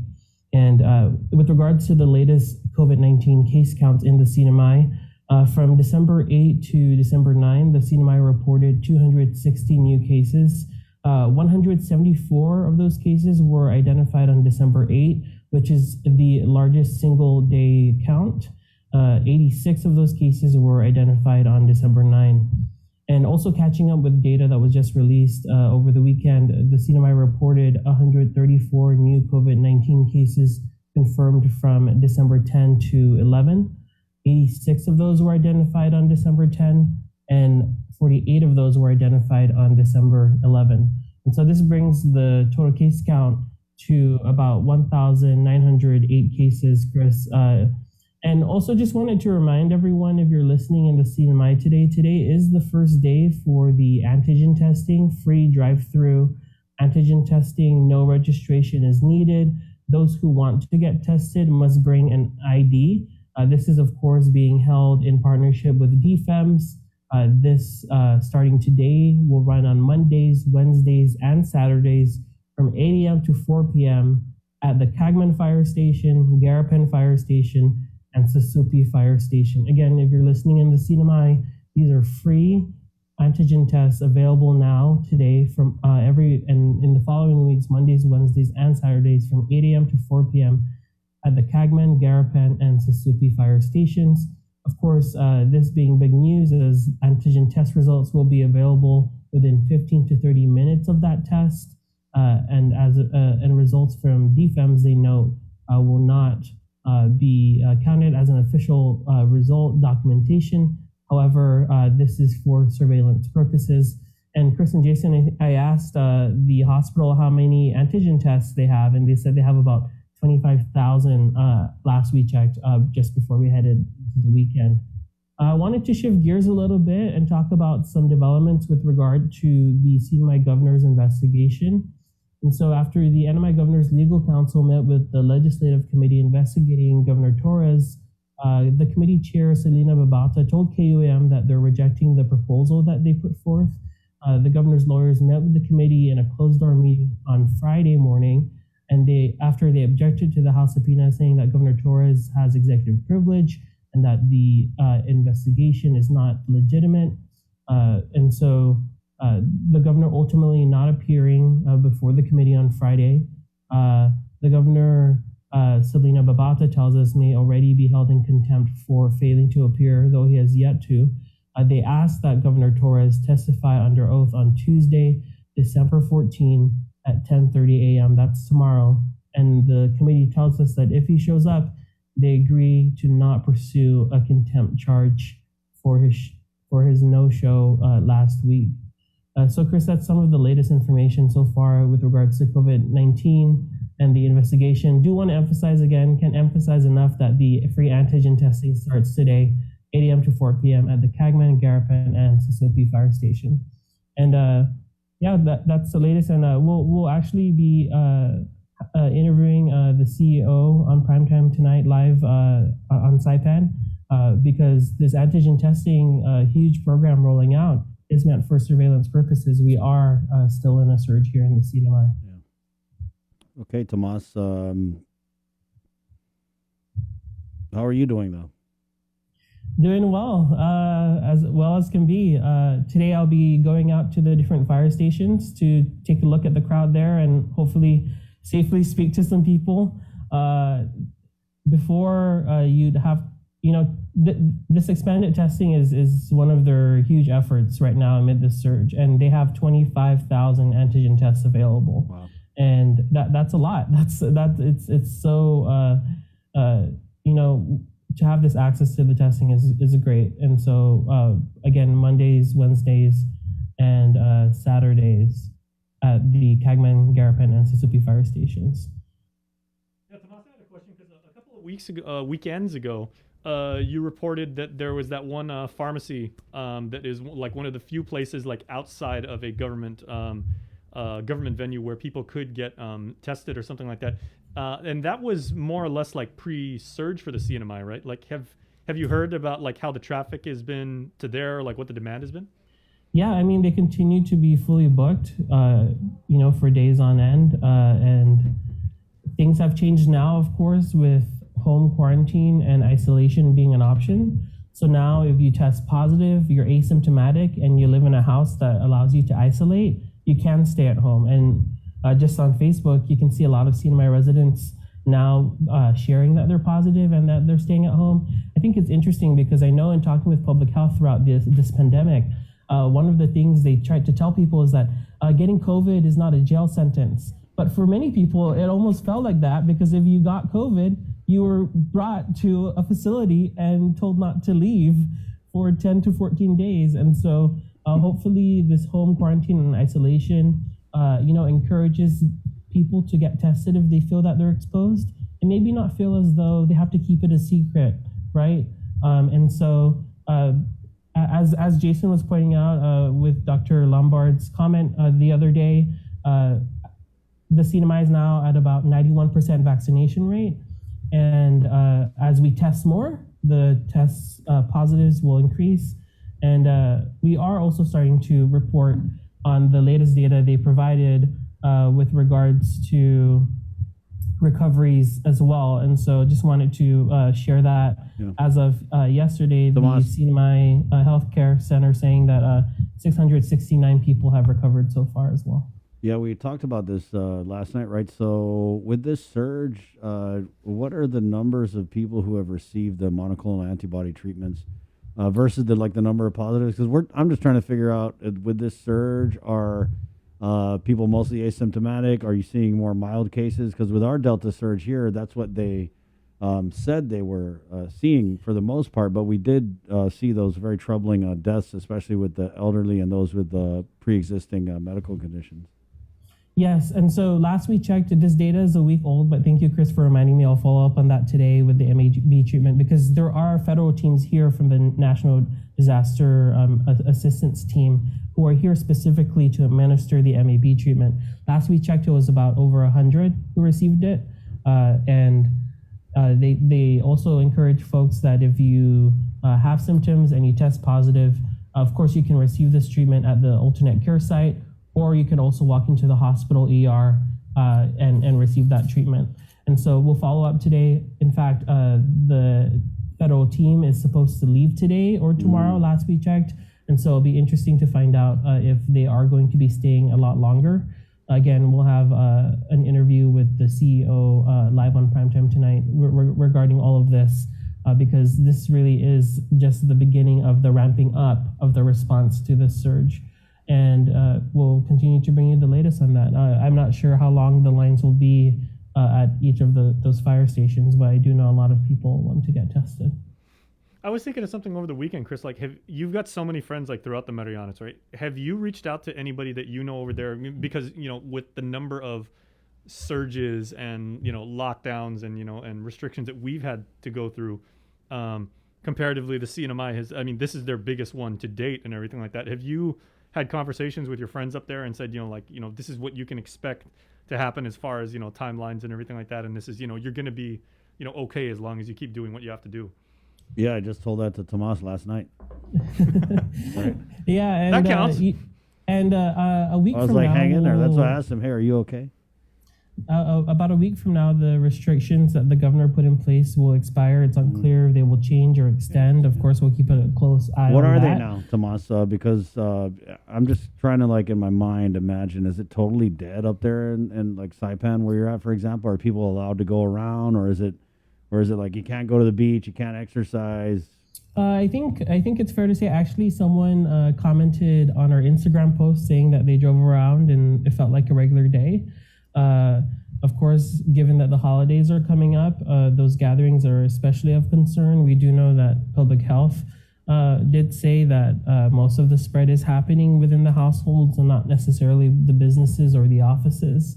So that's why it'll be interesting to see, given the numbers that we've been reporting, triple digits on December 8th, the largest single day report, what will happen with the restrictions, whether or not they'll stay in place, or if they'll adapt to address what is actually happening.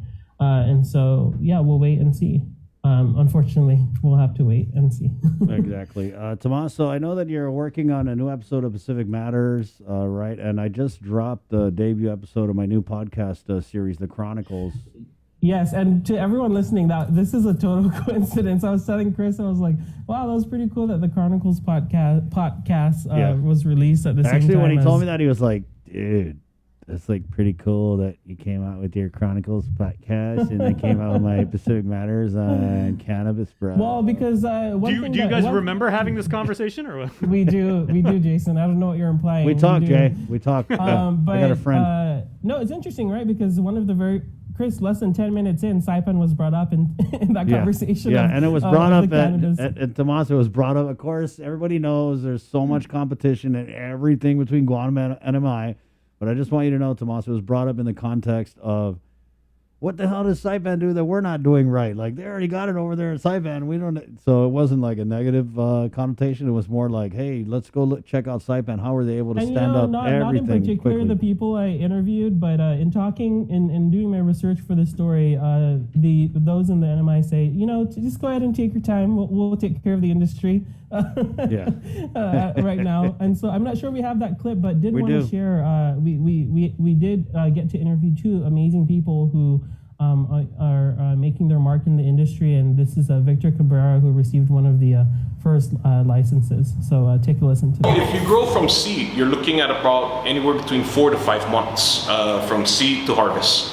That's because the plant needs to go through its vegetative state, and then from there it goes into its flowering state, and then the harvest itself. Now, that's just from seed to harvest. However, you add on another anywhere between 2 weeks to 4 weeks for curing, which is you take the product after it's dried and trimmed, and you let it sit and set for a couple weeks and kind of marinate, because you don't want to just take it from trimming and sell it out, because there's still a lot of chemicals in the plant itself that you want to kind of slowly go away, and you want to enhance the flavors, the scents, the smells.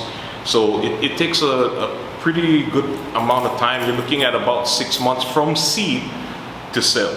Now, if you were doing cloning, which is what I've switched over to, you're looking at eliminating about 4 weeks, 5 weeks from that whole process. So it's still anywhere between 3 to 5 months. Yeah, so it's a pretty long process, and the trick would be to try and get a cycle where you'll be able to move certain amount of plants every month. So in creating that cycle, you ensure that your product is consistent, and you're able to provide to the retailers who are expecting supply to be coming in. So it's a process that's a little bit tricky for me. I'm still learning it, and it's not there's no document out there, book that's made for this. So I'm kind of figuring it out as I go. I look towards the states that have legalized cannabis and are in the industry already. I look towards their policies more so versus their techniques and their growing methods. I think the growing part of it I can figure out on my own, but ensuring that I stay aligned with what's required by law and how guys in the States are doing it, how these companies are doing it, what software they're using, what applications, So those are the things that I keep up to date with. I don't really, I kind of try to rely on my knowledge of plants. So I don't know, it's kind of hard because I always see it this way. I'm also a beekeeper. So the one thing I've learned was, as a beekeeper here in the Pacific, it's completely different from beekeeping in states, right? Stateside. You have to deal with winter.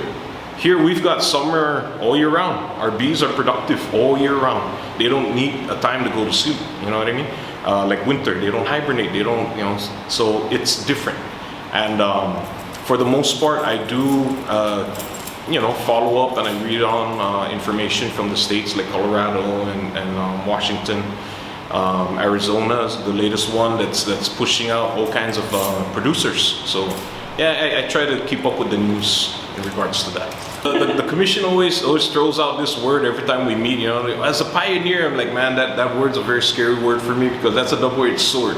I mean, you look at all the pioneers who went to California way back, and a lot of them didn't make it. You know what I mean? So it's a learning experience that I've had with the commission, where we work together. I share information with them. I ask questions constantly, and we want to try and see how we can help each other because they are the leading authority in the industry, and I like to see how we can work together to ensure that we keep the industry secured here in the CNMI. And I say this in the sense where I've watched where companies in Colorado and California have come in and taken over and basically closed out all of the local growers, the local retailers, and they've gone big, they commercialized it. And that's fine for the industry. Yes, our government will benefit from it, but on the same note, will our people benefit from it? And I think by working closely with the commission and sharing those thoughts, we can always make sure that we get back to that. And we always make sure that, we protect our industry here for our people first. And then, we expand from there on. And as a part of my livelihood, I want to ensure that this business survives, I was telling my wife that one day I'd like to pass this business on to my son, who's still a minor now. He's 17, but by the time he's 21, hey, who knows? Maybe I might retire early, and he'll be paying for my trips to off island and Japan, because I like sushi. So I've come across people who still I mean the stigma is still there. I'm not gonna say that it's not. The stigma is still there. Understanding cannabis and its purpose is something that's going to take a while. I believe it might take a while. I am fully in it for the medicinal values that I've seen it do for all kinds of people around the world. That there's so many documented cases. I'm in it for the local perspective, where hey, it's been around for so long, and all these reasons. However, I do understand the concern parents have. I'm a parent. I understand that a lot of people are worried about, oh, this is going to bring in crime, this is going to do all kinds of stuff. Honestly speaking, even one of my neighbors in the units was kind of concerned about that at my public hearing, and they brought it up, and they were concerned about safety and security. It's been 8 months that I've been here, and number one, I don't have any customers because I'm only a grower, so no one's allowed to come into my shop. So it's slowly going to take its time to make people understand that the stigma, it will slowly fade away. And if we understand the industry, we understand the purpose, we understand what growers, producers, retailers, lounges, what their jobs are and what it entails, I think we'll be able to not overcome it, so to speak, versus understand it better. Cannabis is not for everyone. That's understood. Cannabis is not for everyone, but for those that do need it, I am very happy that it is available.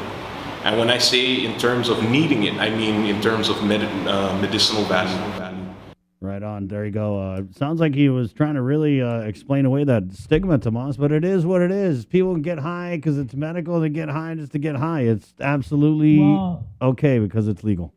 Yeah, and so that was Victor Cabrera, owner of T. Marianas. And then also we sit down with Alexis Hofschneider from Tinian, who is the general manager of Commonwealth Cannabis. And Chris, I love one of the things she said before we ended the interview. When you walk in, we're not going to judge you. We're just going to sell you cannabis. And I thought that was one of the best sales pitches that I heard. So just to address that stigma as well. And they also talk about some of the things they see that need to be improved with the industry here as well. And so obviously in this pandemic, our economies are being choked. And lots of different industries, always a conversation about diversifying. What does that actually look like? Well, this is it, right? And so they throw in their 2 cents. They talk about the tax on it. They talk about the zoning on it. And so it's just a great conversation. You can tune in tonight after prime time. Thank you. Really interesting. How Yes, we have, like on 2 successive business days, Chris covers like the Guam angle about cannabis and in for health purposes for the economy, and then Tomas covers it from the regional perspective. I mean. I don't need Cheech and Chong. I've got Chris and Tomas. Well, yeah, that's all you need, I guess. I'm going to email Sabrina. Hey, go watch Up in Smoke, man. It's on Netflix. It's a great movie. Tomas, I know you got a hard out at 9, so we'll let you hit the road. All right. Thank you, guys. Have a good day. There you go. Tomas Manglotnia, our regional correspondent, covering all things NMI this morning. We'll go ahead and do our Chamorro News update, which is brought to you by our friends at First Hawaiian Bank. And here with your Chamorro News, Uncle Ken Concepcion. Buenos updates to get soon to be kunut sa morgin ni KUAM News. Presenta ni Familian Mizo gi First Hawaiian Bank. Identifika di matay gi senseryoso na crash kareta gizadzigo gi Taloanan Webes na si Pedro T. Tafar Jr. na anya. Singatan maybe honest na edad. No report KUAM at Society Crash gi Funadzi Gain Animal Shelter anay crash karetanya Nissan Pathfinder. Sisigama imbestiga ni Highway Patrol ni GPD ICRAS. Masasunto, ma-report ni CNMI iminasize na finaytang COVID-19. Sigon ni report ni COVID-19 Task Force ti mabakunay tao sa residente ni CNMI. Positibo test na November na mes sa ma-identifika gi Commonwealth Healthcare Corporation pas ma-isolate ma-miti gi alternative care site gi Canoa Resort. Yuto mo na asunto para pago na Lunes ni KUAM News gifinod sa Moro. Esta hurugi gift Taloanan Bednes, sigay senador siya managmento podadzi bill ni para appropriate 25 milyon pesos para local employers assistance na programa ni gobyerno. Adto nas lapis sa 50% niya nananggay gobyerno gini ni General Fund. Yotro na 25 milyon pesos sa gini ni American Rescue Plan na sa lapi. Adzi leap na programa sa para najuda di siya empleyado numan ma-layoff pari pandemic nusen na afekta ekonomiya man ma-hire tati gitsa niya. Ilang si Senadora Amanda Shelter na i-bill sa sempyo na guaya necesaryo na bensi para i-business siya para makonitati empleyado niya. Ilang mas na inti mas mega man makonitati para fan matotso mas maulik. Logwaha siya na senador man sati na su na tinawag sa lapi gi General Fund para este na programa. Adto na minority leader si Senador Chris Duenas asangan na merto sa supporti leap na programa kulan natdes ganaw na tiyan na serbi gobyerno sa lapi ARP para este na programa kabalis ang lugar di upatay General Fund. Para Guam News Network, Guam Ken Concepcion. Yasuto gifinut sa Moro sa presenta sa ninafatto ni Familian Mizo gi First Hawaiian Bank. Say hello to the First Hawaiian Bank mobile app. Want a better look at your spending? With MoneyMap, you can automatically create budgets and manage where your money is going. Know when you have a green light or when it's time to slow down. Maybe cook more meals at home this week. Set your goals, track your progress, and find your way to exactly where you want to be with MoneyMap from the First Hawaiian Bank mobile app. It all starts with yes. Do you feel like you're missing out on something? Make life more rewarding with Pacific Points. Earn and redeem points for bill rebates and free load at IT&E, discounts on fuel at Shell, vouchers at Foodies, and United Mileage Plus miles. You can even pay with Pacific Points at IT&E, Shell, and Foodies. Pacific Points. Do more, get more. The relationship between Guam and Manila, Philippines is undeniable as we share similar cultural traditions, history, and heritage. With generations of Filipinos calling Guam home, KUAM presents a monthly look at the capital city, featuring in-depth and engaging interviews on everything from medical tourism to new business and government leaders. Veteran newscaster Nestor Lecanto delivers Beyond Our Borders. This special program is brought to you by KFC. GU Self-Storage, conveniently located near the Harmon McDonald's. We offer affordable rates, online payments, and auto bill pay for your convenience. Plus gate access daily from 6 a.m. to 9 p.m. Call us today at 648-7867 for more information. Marianas Irrigation and Landscape Superstore. Stop on by and visit our showroom today. We offer everyday low prices on all major outdoor power equipment like bush cutters, chainsaw, power washer, generators, and more. Need service, repair, maintenance? Well, check out Guam's best superstore only at Marianas Irrigation and Landscape, located in Barragata along Army Drive between Submarina and Besta Market. Call 735-7446 for more information. Now shipping to surrounding islands. Marianas Irrigation and Landscape Superstore. Get the job done the right way by getting the right stuff at East West Rental Center. With years of experience helping builders, we definitely got what you need. Call 646-1463 or visit us in Upper Tumon. Open Monday to Saturday from 7 a.m. to 5 p.m. and on Sundays from 8 a.m. to 5 p.m. I didn't get screened because I was just afraid of it. I procrastinated. I didn't have any symptoms. I didn't have insurance. I didn't want to know. There were several services that was available to me. I got a mammogram. Colonoscopy. I know in my heart that early detection saved my life. And I just tell people all the time, please go get screened.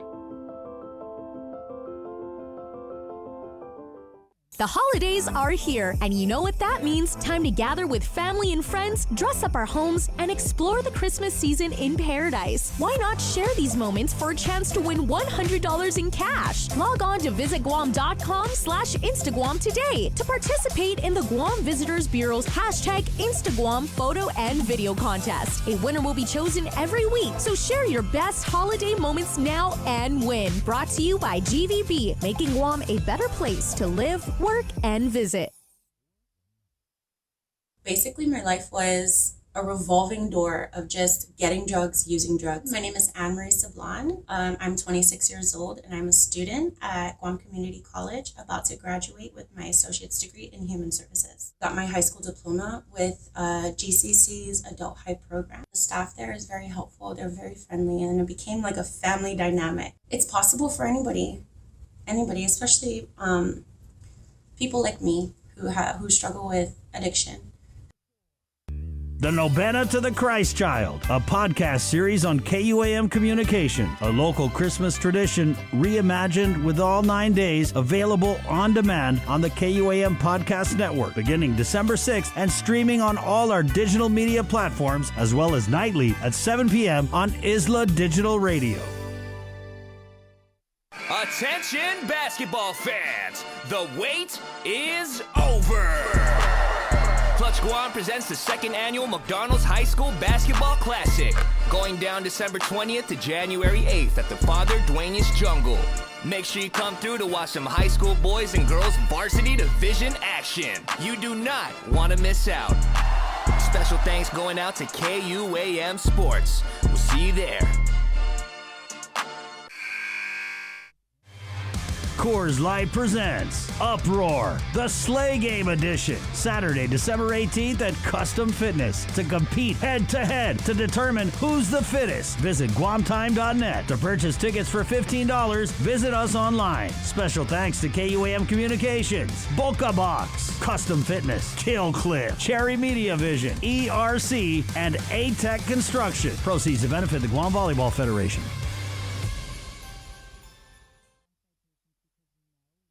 We all know that a healthy lifestyle is important to prevent chronic diseases and long-term illnesses and boost mental health. It's difficult to determine exactly which healthy habits are worth investing in to live longer and healthier lives. But FHP is here to help. Tune into The Link every Tuesday for FHP Hafa Health Tips, brought to you by Take Care. Helpful advice about healthy lifestyle choices that will have a big difference in your health from the medical experts at FHP Clinic. FHP Hafa Health Tips on The Link every Tuesday is brought to you by Take Care.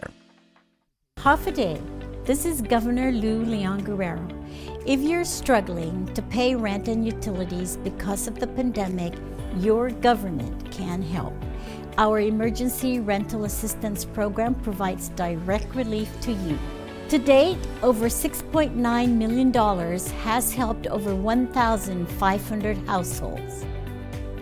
Apply online at eoa.guam.gov or call the Department of Administration's Emergency Rental Assistance Program at 671-638-4518 or 19. Uno Mixed. We're mixing it up on the last Thursday of every month with a look at lifestyle, entertainment, food, and so much more on the stations, networks, and digital platforms of KUAM Communications. Uno Mixed is presented to you by Docomo Pacific, Better Together, and Pepsi. That's what I like. The Culture Club returns to KUM Digital and KUM News Weekend Edition, highlighting Guam's young artists, activists, and crafters as they work to protect, preserve, and promote our Tamoto culture. Watch this weekly feature on the digital platforms of KUM News Weekend Edition, brought to you by Hanum, the freshest bottled water made in Guam. Pacific Matters is a half-hour news, culture, and lifestyle show focused on issues that impact Guam, the Northern Mariana Islands, and the larger Pacific region. Join Tomas Magonia every Monday to discuss politics, trends, and take a deep dive into the issues changing our island home, because what happens in the Pacific matters.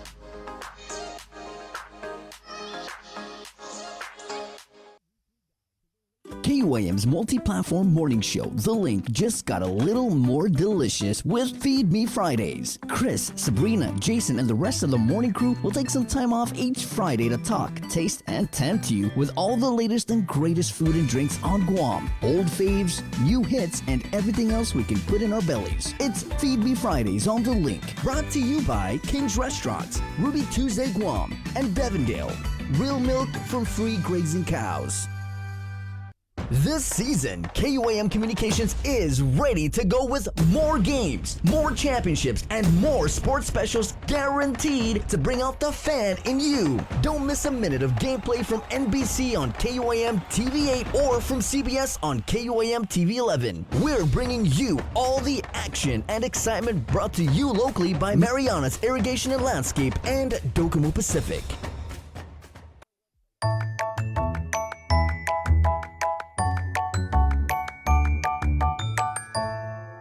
Today, I'm Senator Amanda Lee Shelton, and this is my giving story. AmeriCorps has always been close to my heart. During my college years, I volunteered with the University of Guam AmeriCorps program, where I had the privilege of tutoring students, mentoring peers, and many other service activities. AmeriCorps programs, through the Serve Guam Commission, have been building stronger families, keeping communities safe, supporting students, serving veterans, working on food sustainability, and a cleaner environment on our island for over 16 years. Volunteering with AmeriCorps has been one of my inspirations to embark on a career of public service, and I am proud to be supporting AmeriCorps in their work. Thank you to the Serve Guam Commission and AmeriCorps programs for continuing to serve our communities and for inspiring us all to give back. Situas Maasi.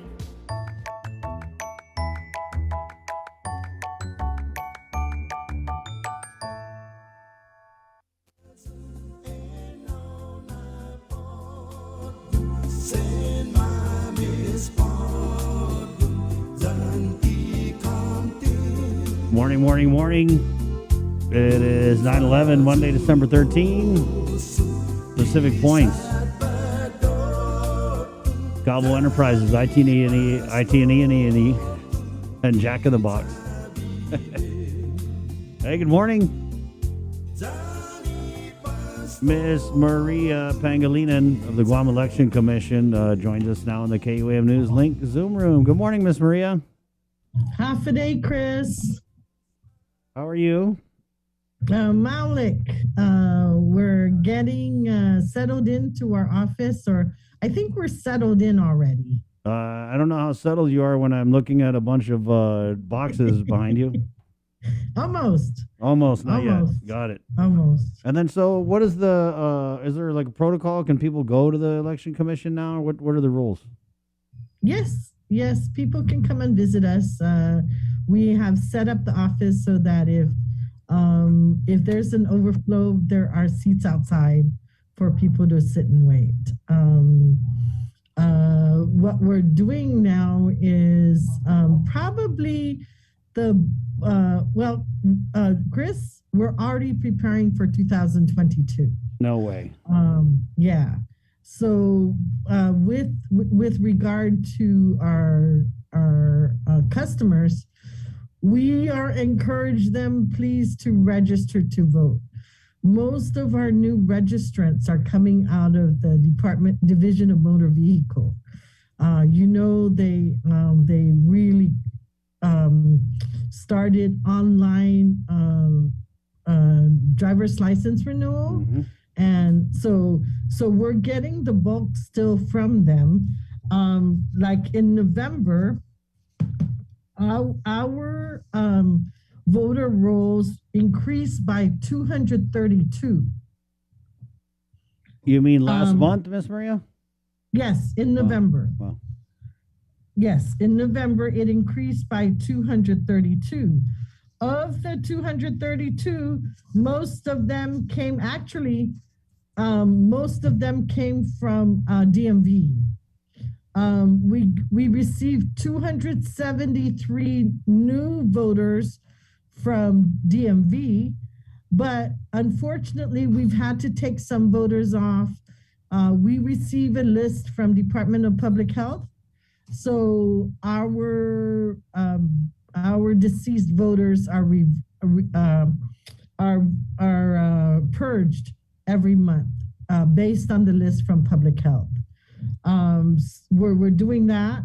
We're preparing our budget request for 23, fiscal year 23, as well as a supplemental request. We have a meeting this coming Thursday on December 16th at 5:30 p.m.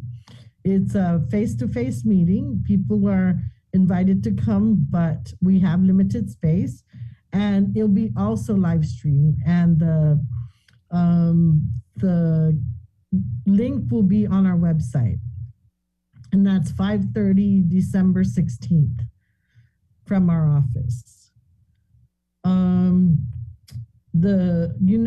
We have early voting coming up for the primary and the general election. So we're trying to figure out as many details as we can for our supplemental budget request. Miss Maria, so if people want to come by your office and register to vote, can you kind of go over the process for that? What do they need to bring, all that stuff? Sure. They just need to bring a photo ID. They can also register to vote online if they have a current driver's license or a current Guam ID. And then they can also register at DMV. But if you're coming to our office, all you need to simply bring is a photo ID. Miss Maria, what if I voted in that freak election last year? Where am I? Am I good for this next election or what? Yes. If you voted in the 2020 general election, you're good for 2022. If you just missed 2020, but you voted in 2018, you're still good to come and vote for 2022. The only time we'll take you off is if you miss 2 general elections in a row. So if you miss 2 general elections in a row, you should have received a letter from us, 2 letters from us, saying, the first letter saying, is saying the Guam Election Commission intends to take your name off the voter list. And then the second letter should have said, the Guam Election Commission took your name off the voter list. And that letter also states that you can come in to register anytime, you can register online, all that good stuff about re-registering to vote. All right, that's very good information to know. Do you ever get anyone, Ms. Maria, that like they come in just mad and they want to register to vote? Like, I can't take this anymore. How do I register to vote? Chris Barnett hasn't visited us for a while. I'm that guy. That's what I want you guys to do, though. When you get mad, own it and go register to vote, okay? Don't be like, complaining all the time and then you don't even vote. I hate that. I mean, it's your right, though. It's your right to complain. Please complain away. But you can also do something to kind of address what you're complaining about, maybe. Yeah. And Chris, our voter rosters are almost dismal. We only have, at this point in November, we haven't broken 50,000. Wow. So with the help of KUAM and our other media partners, we hope to get this up and running again. Right. We are conducting voter registrar training, and that helps a lot, where the volunteer voter registrars are trained, and when we put their names on our website, and if somebody, doesn't have access to computers and wants to get registered, we ask them to get in touch with these volunteer voter registrars who will assist them.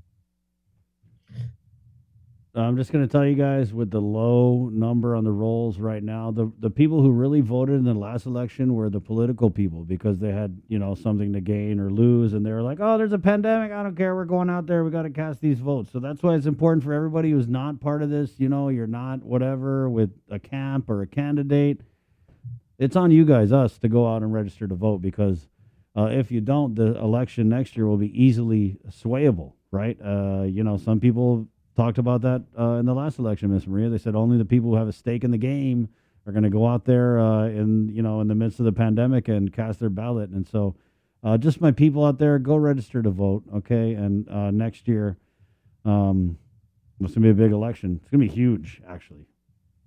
Right? Is that what you guys are anticipating, Miss Maria? Yes, sir. We hope that everybody comes out, and with making it as convenient as possible, let us know how to make it more convenient. And if we can do it within the law, we'll work with it. Get us some better candidates. That's up to you, Chris. Oh. Like, I'm tired of this. Like, I don't want to be making this face when I go to vote. This face, like, you get that, sir? I don't like making that face. I want to make this face. You know what I mean? Yes. Yeah. And, if anybody out there is thinking of becoming a candidate for the 2022 elections, give us a call. Our staff any one of our staff can readily assist you on the phone if you want to be anonymous. We can give you some documents, not all of it. The candidate packets will be available come January. We are planning to submit to the commission, to our board members, this Thursday, an election timeline where we will let them know when we can start issuing our packets. Our packets will be available next month, and you can get on our website. They'll ask us for a packet and we'll send it to you. So Chris, let me know when you're ready. To pick up my packet? Yes, sir. When is it going to be available again, Miss Maria? Next month. Our election timeline is scheduled to be up for approval with the commission at this Thursday's meeting. Okay. All right. And so anybody who's thinking about running for, is it a mayoral election next year? No, right? No, just a gubernatorial. Oh, just a gubernatorial. Oh, just a gubernatorial. That's all. No biggie. Just the biggest of the big. And it's also a congressional, right? Yes, congressional and attorney general. And senatorial. Dude, I am you guys got to register to vote, okay? Got to have your bullets in the gun. There's no use in having the pistol if you don't have anything to shoot it out of. So go register to vote. What's the deadline, though, for next year to file for each of these different offices, ma'am? Again, that'll be on our election timeline. It will be around June. June, okay. Yes. And Chris, I forgot to mention. You were going to mention that Mike St. Nicholas filled out his gubernatorial paperwork? No, he hasn't. Yes. But Chris, I wanted to mention that, you know, there are some bills that have been introduced. Public hearings have been held.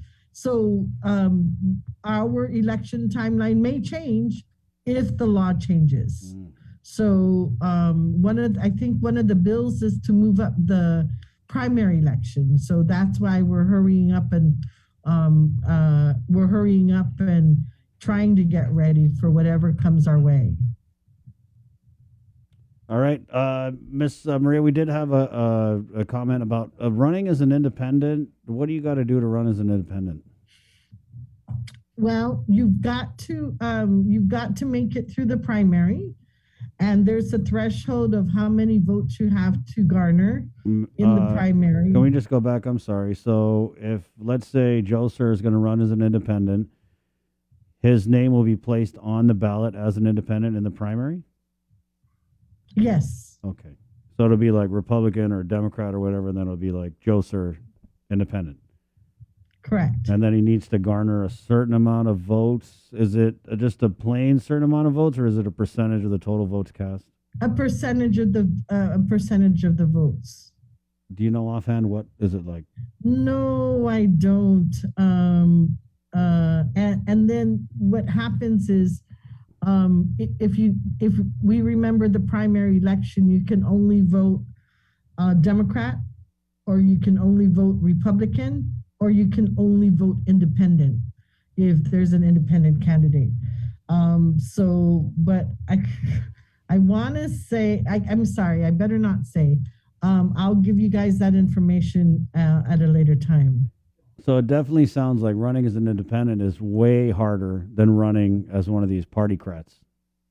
That's what history has shown us. Right. And so in order for Joe Sir, if you were to run as an independent in the primary, as someone, your friend, and because I know the kind of guy you are, I would vote for you in the primary, but I would only be able to vote for just you.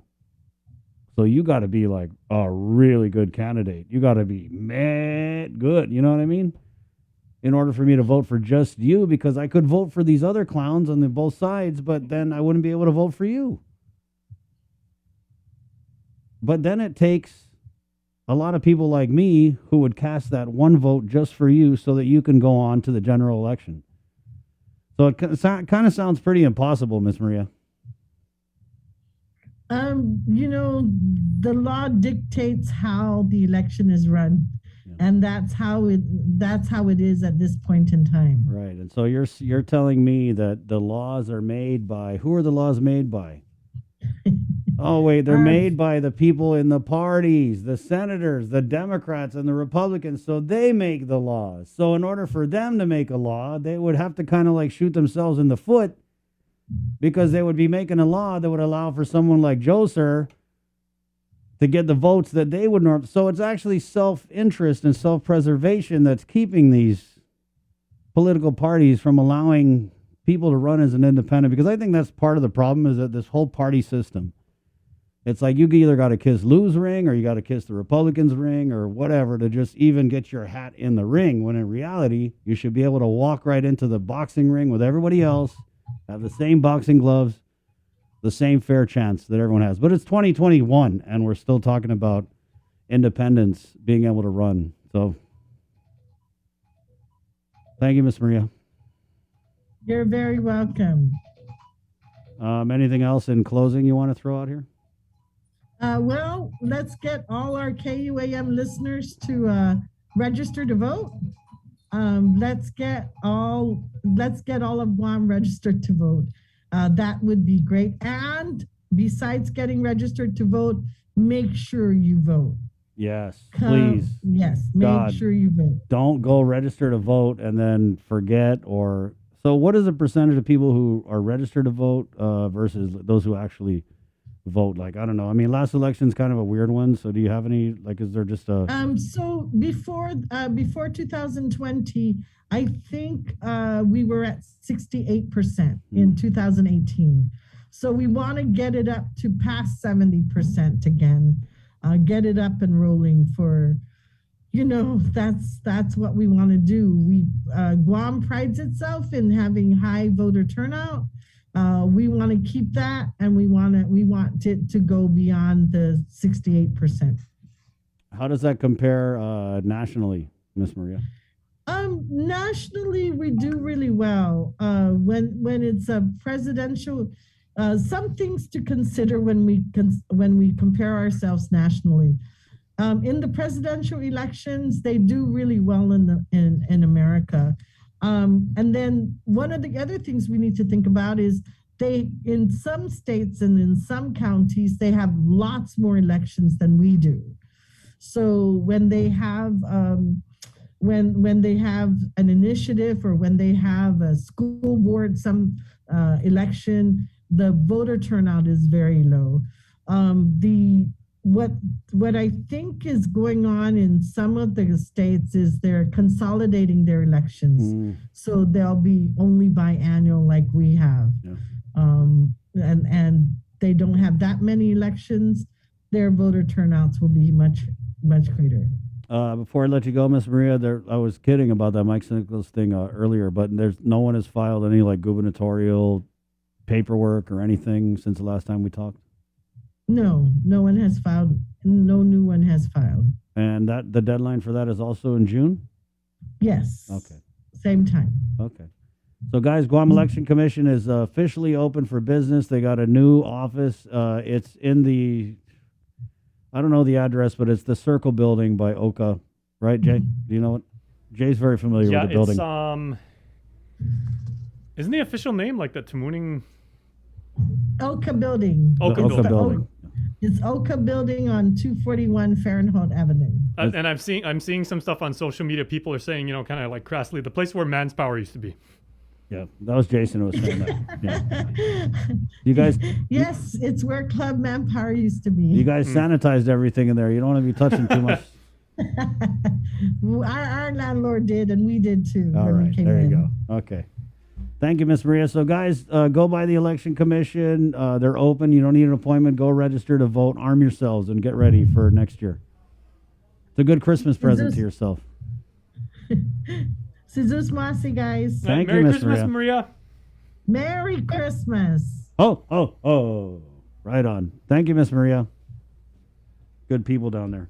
9:30, Monday, December 13th. We're going in with Dr. Annette David after the break. We got to take a break, though. But seriously, guys, that was kind of what I was thinking this weekend is because of this weirdo election we had last year, right? It was a weirdo election. That's just what it was. It's like the only people who like people like me who really, really, really, really, really, really care about what happens on this island, and the people who had skin in the game. We're the ones who went out to vote. So go and register to vote, guys. Okay, don't be putting it off. Don't be like me. One year I was like, oh God, it's only December. I got forever to register to vote. Then Lana come the election, I forgot. So don't be like that. Okay, it's 9:30. Let's take a quick break, and we're coming back with more of The Link next. Good morning. Join Coors Light presents Uproar, the Sleigh Game Edition, Saturday, December 18th at Custom Fitness to compete head-to-head to determine who's the fittest. Visit guamtime.net. To purchase tickets for $15, visit us online. Special thanks to KUAM Communications, Boca Box, Custom Fitness, Kill Cliff, Cherry Media Vision, ERC, and A-Tech Construction. Proceeds to benefit the Guam Volleyball Federation. Say hello to the First Hawaiian Bank mobile app, where you get smart insights into your finances so you can make smart decisions with your money. With a daily personalized feed, you can compare your monthly income to spending. That's better. Discover where your money is actually going. You might be surprised. See what's essential and what isn't. The more you use the app, the smarter it gets. With insights from the First Hawaiian Bank mobile app, it all starts with yes. Do feel like you're missing out on something? Make life more rewarding with Pacific Points. Earn and redeem points for bill rebates and free load at IT&E, discounts on fuel at Shell, vouchers at Foodies, and United Mileage Plus miles. You can even pay with Pacific Points at IT&E, Shell, and Foodies. Pacific Points. Do more, get more. Get the job done the right way by getting the right stuff at East West Rental Center. With years of experience helping builders, we definitely got what you need. Call 646-1463 or visit us in Upper Tumon. Open Monday to Saturday from 7 a.m. to 5 p.m. and on Sundays from 8 a.m. to 5 p.m. The relationship between Guam and Manila, Philippines is undeniable as we share similar cultural traditions, history, and heritage. With generations of Filipinos calling Guam home, KUAM presents a monthly look at the capital city, featuring in-depth and engaging interviews on everything from medical tourism to new business and government leaders. Veteran newscaster Nestor Lecanto delivers Beyond Our Borders. This special program is brought to you by KFC. We all know that a healthy lifestyle is important to prevent chronic diseases and long-term illnesses and boost mental health. It's difficult to determine exactly which healthy habits are worth investing in to live longer and healthier lives. But FHP is here to help. Tune into The Link every Tuesday for FHP Hafa Health Tips, brought to you by Take Care. Helpful advice about healthy lifestyle choices that will have a big difference in your health from the medical experts at FHP Clinic. FHP Hafa Health Tips on The Link every Tuesday is brought to you by Take Care. GU Self-Storage, conveniently located near the Harmon McDonald's. We offer affordable rates, online payments, and auto bill pay for your convenience. Plus gate access daily from 6 a.m. to 9 p.m. Call us today at 648-7867 for more information. Mariana's Irrigation and Landscape Superstore. Stop on by and visit our showroom today. We offer everyday low prices on all major outdoor power equipment like bush cutters, chainsaw, power washer, generators, and more. Need service, repair, maintenance? Well, check out Guam's best superstore only at Mariana's Irrigation and Landscape, located in Barragata along Army Drive between Submarina and Besta Market. Call 735-7446 for more information. Now shipping to surrounding islands. Mariana's Irrigation and Landscape Superstore. Get the job done the right way by getting the right stuff at East West Rental Center. With years of experience helping builders, we definitely got what you need. Call 646-1463 or visit us in Upper Tumon. Open Monday to Saturday from 7 a.m. to 5 p.m. and on Sundays from 8 a.m. to 5 p.m. Do you feel like you're missing out on something? Make life more rewarding with Pacific Points. Earn and redeem points for bill rebates and free load at IT&E, discounts on fuel at Shell, vouchers at Foodies, and United Mileage Plus miles. You can even pay with Pacific Points at IT&E, Shell, and Foodies. Pacific Points. Do more, get more. Let's get merry during the most wonderful time of the year by making spirits bright. KUAM Communications and Coast 360 want to highlight your decorations and lights by flooding the social media pages of KUAM with your videos and photos. Finish your holiday setup, snap a few shots or video of your delightful display, and send it to us through social media or email them to promotions@KUAM.com. Check out our posts every Friday or tune in to KUAM News Weekend Edition for a special montage of the submissions certain to be making spirits bright with every broadcast. Warmest holiday wishes from KUAM Communications and Coast 360 Federal Credit Union. Together, we thrive. I didn't get screened because I was just afraid of it. I procrastinated. I didn't have any symptoms. I didn't have insurance. I didn't want to know. There were several services that was available to me. I got a mammogram. Colonoscopy. I know in my heart that early detection saved my life. And I just tell people all the time, please go get screened. The holidays are here, and you know what that means. Time to gather with family and friends, dress up our homes, and explore the Christmas season in paradise. Why not share these moments for a chance to win $100 in cash? Log on to visitguam.com/Instaguam today to participate in the Guam Visitors Bureau's #Instaguam photo and video contest. A winner will be chosen every week, so share your best holiday moments now and win. Brought to you by GVB, making Guam a better place to live, work, and visit.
Hey, good morning.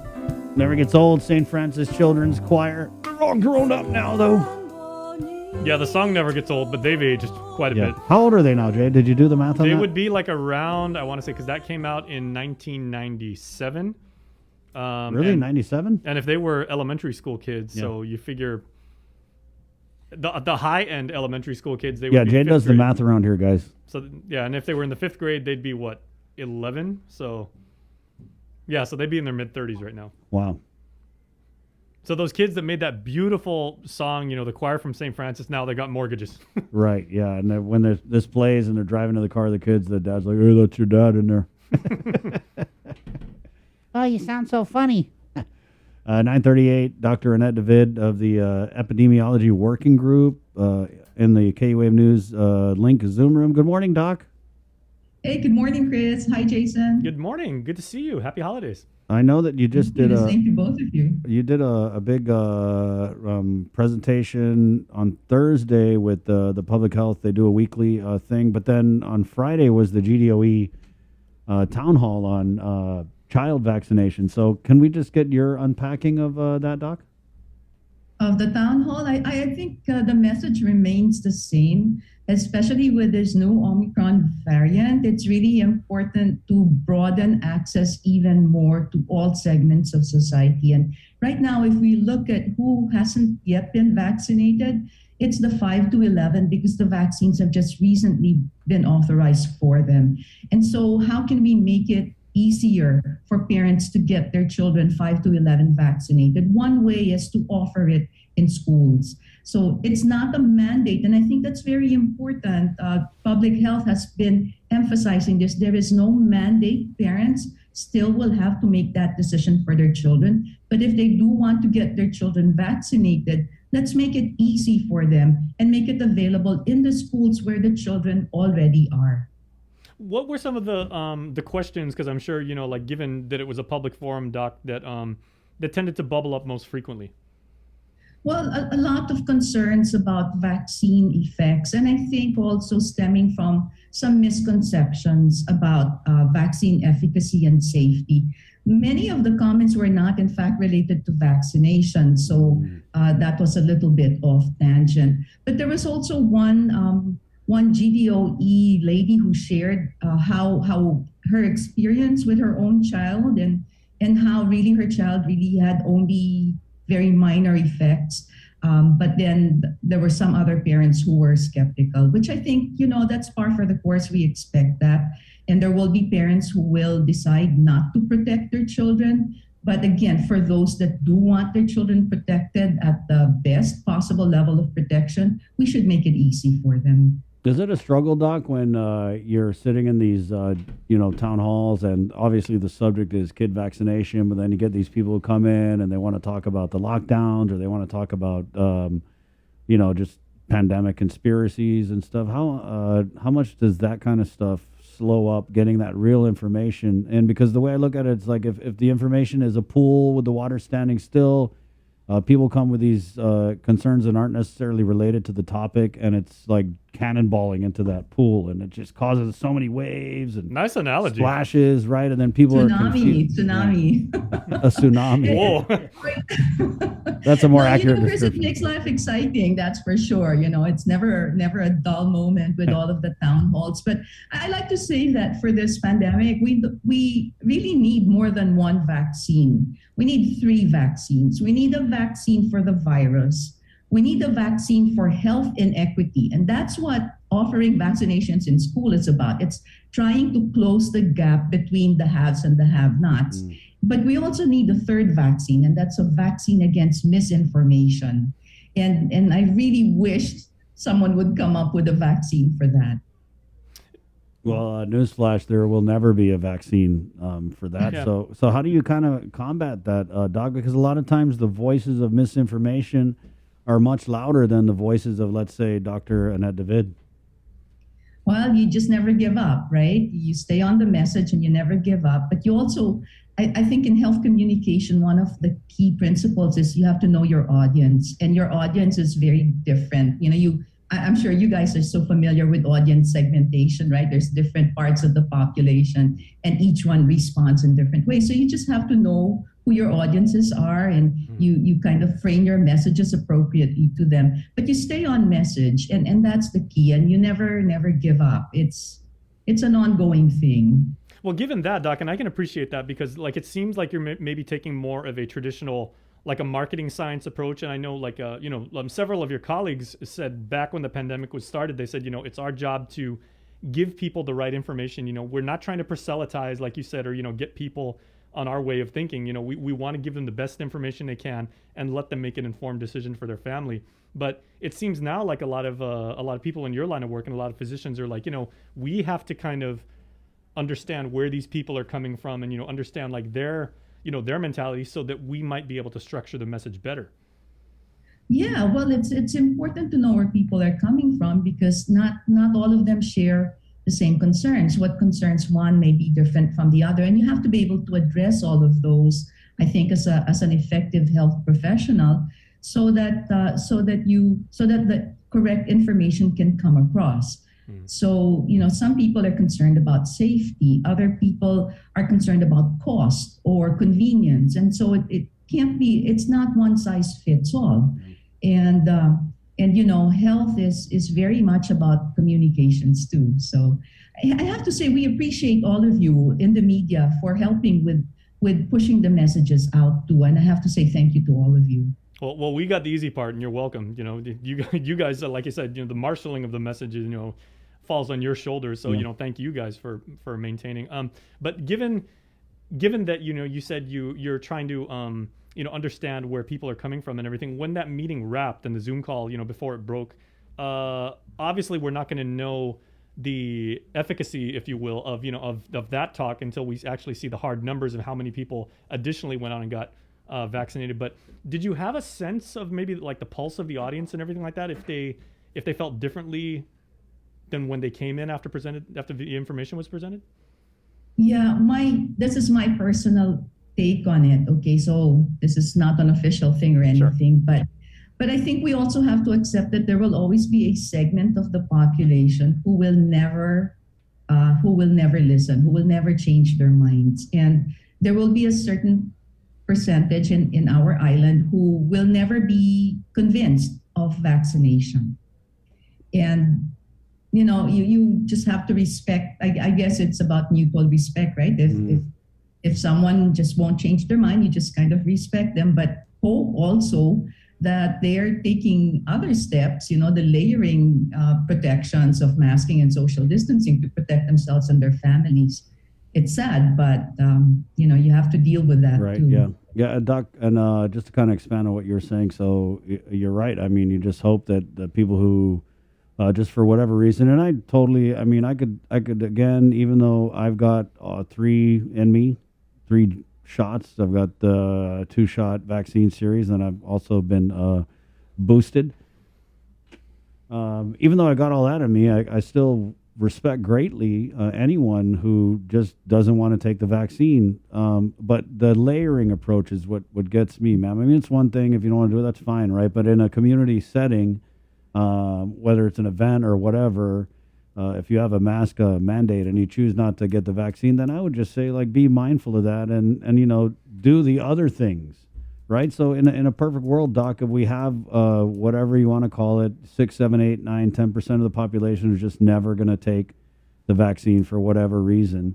When you talk about in your presentation gaps in the shield, if those people who refuse to take the vaccine do the other things like the distancing, the wearing of the mask, the hygiene deals, how is our shield going to be then?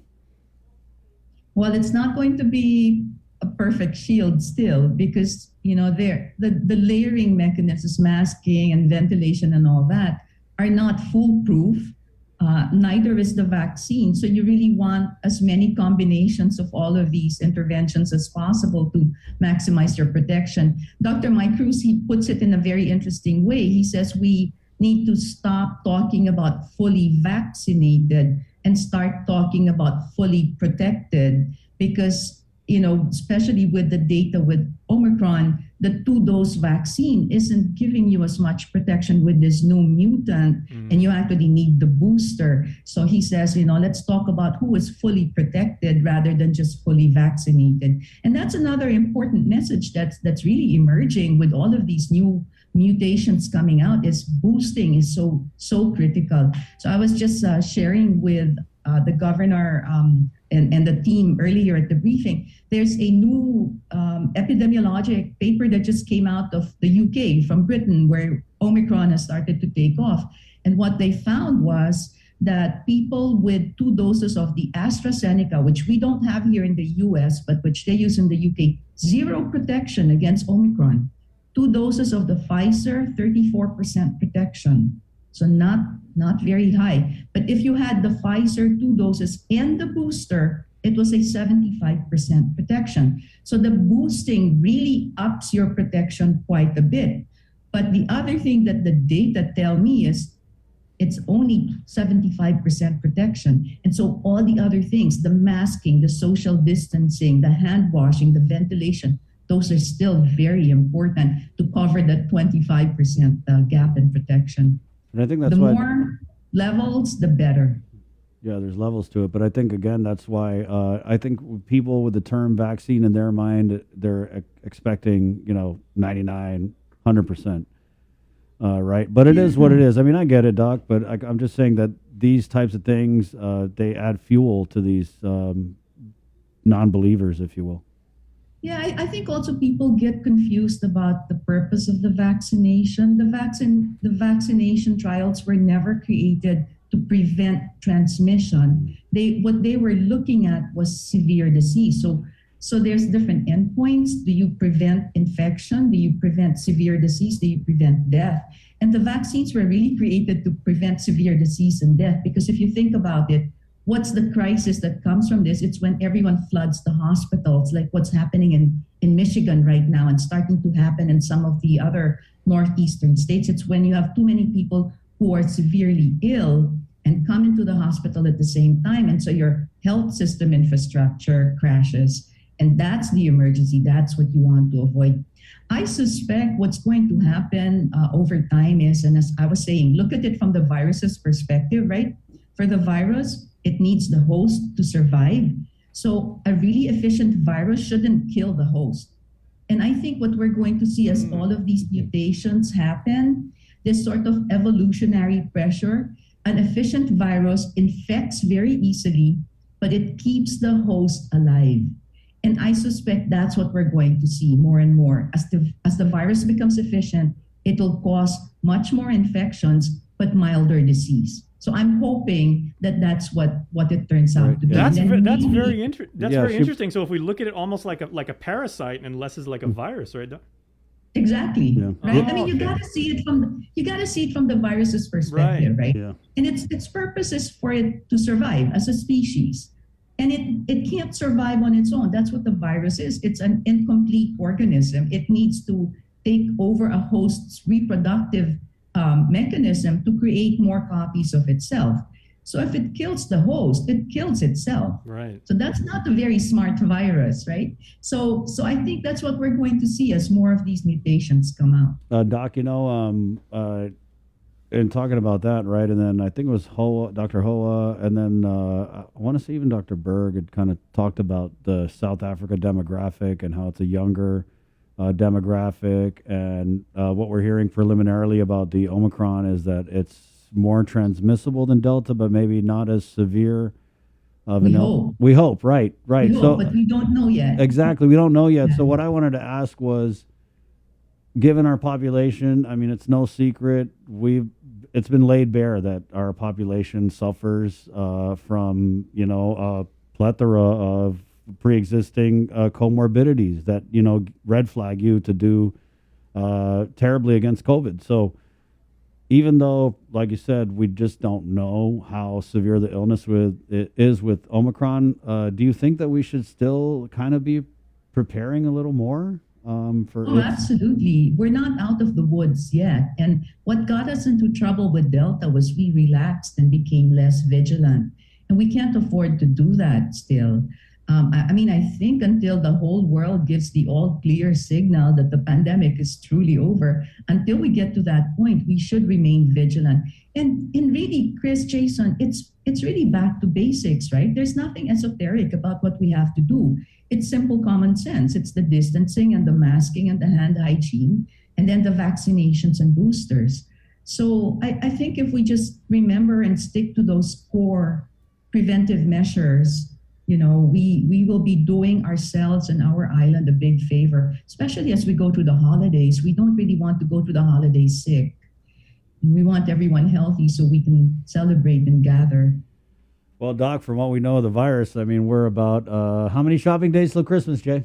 Today is the 13th, so that means you have 11 left. That's right. And so we know that at the pandemic, we've been moving in these 2-week increments, right? Due to the infection, the transmission period or the incubation period or what that. So technically we could still have a good Christmas, but I'm just not so sure about after Christmas. Well, if we stick to the basics, I think we can still have a fun Christmas and be safe. Doc, what is, and since Chris brought it up, what is the preferred gift for the epidemiologist in your life? If it could be because those of us who appreciate the work that you and your colleagues do. Let's get her some N95s. Bro. Yeah. So, well, I got to tell you, a very big tragedy happened to me. My laptop, which is my work, died on me last Friday. Oh. So I'm using a borrowed laptop and a very old one. So for me, for an epidemiologist, anything to do with technology, with laptops or anything like that would be the best gift. There you go. Well, we've actually come to know 3 epidemiologists over the last couple of years very, very well. Yourself, Dr. Ann, and Stephanie. Right. Yeah. Well, Doc, thank you. Is there anything in closing? I kind of wanted to ask, when you talk about the messaging, and we started this conversation on the child vaccine. So what is your message to parents out there about child vaccinations? The best protection is still vaccination. So if you love your children and you want to give them a safe and happy Christmas, get them vaccinated. And if it's your turn to get the booster, because that gives you so much more protection against all of these new mutants that are coming out. And then we can have a happy Christmas. Don't forget New Year. And New Year. And Valentine's Day. And there you go. It never ends. It never ends. Okay. Thank you, Doc. Hey, you're very welcome. You both have a great week. You too, Doc. All right. Happy holidays, Doc. Dr. Annette David. Always that was fascinating what you said. She goes, like these virus, if you want to think about it, the virus would be dumb if it just completely decimated, the host and everything. So in the interest of self-preservation. I like that. That's way to layman's terms, Jay. The virus would be dumb if it's going to kill us. Yeah. So but it's also interesting because, evolutionary theory has taught us that these, the way organisms change takes like thousands, if not tens of thousands of years. You know, like when those little, when the fish came out of the water and they had to develop tails and legs so they could walk on land. But this thing's changing in a matter of months. Yeah, it is. But that is really, really interesting. And no one shared that perspective with us to date. That really clarified like a lot of stuff, at least for me. Right on. But, I mean, even with that being said, Dr. David is still, messaging that we head into the holidays with the caution. Sure. Right? Yeah. So. And we hope she's right. You know, again, if the virus wants to persist and everything, maybe the side effects will be. We just got to severe. sit this virus down. We got to give it a good talking to. Like, hey, if this is going to work between us, then you got to keep us alive, because us dead, not good for you. Human dead, not good for virus. I want to thank Burger King for proudly sponsoring Cover Me. Oh, yeah.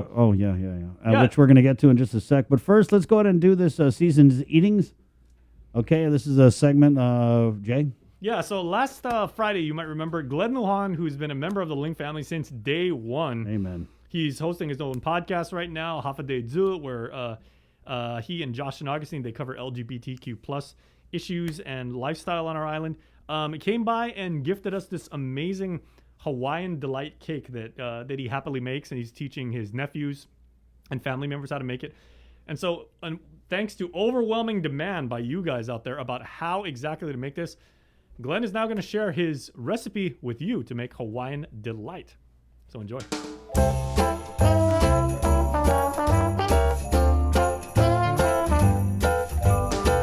Buenas and Hafa Day, this is Glenn. Happy holidays to you and your family. So today, I'm going to share with you a dessert that we make here at our house during the holidays and for whatever special occasions.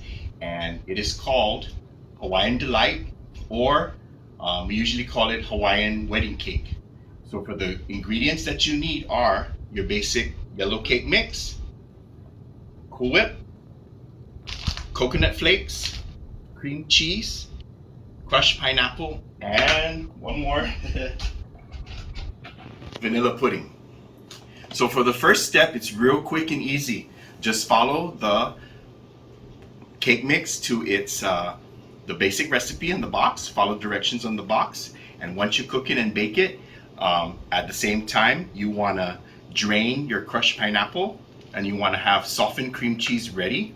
And then also you take the coconut flakes and then you brown it slowly on a dry pan, and it comes out like this. So the next step right now that I'm going to demonstrate to you is making the icing for that. So once the cake is done, you're going to have it, and it's going to look like this. So we're going to take you on over now to the blender. And let me get my spoon. So inside, you want to go ahead and see that? That's the softened cream cheese and vanilla pudding. So we're going to go ahead and just whip that up.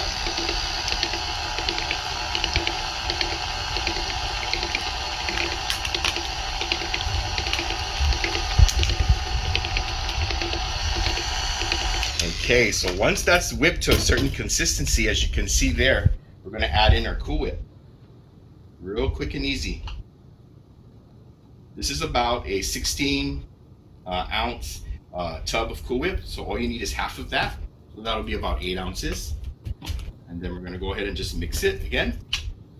Go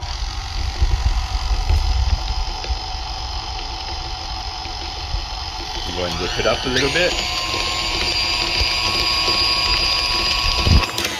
And you want to pause for a minute so you can go ahead and take your spatula and incorporate all that stuff together. Okay. And give it one more mix.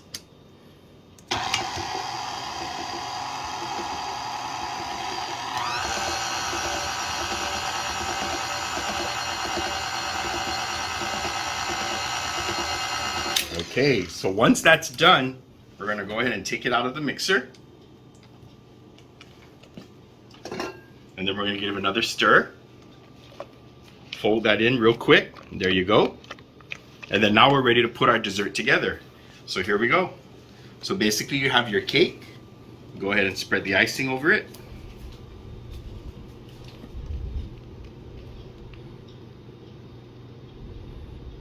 It's a real quick and easy dessert. We got this recipe a long time ago. Gosh, this is back in the 80s. Mama Lit, my mom, got this recipe from a close friend of the family.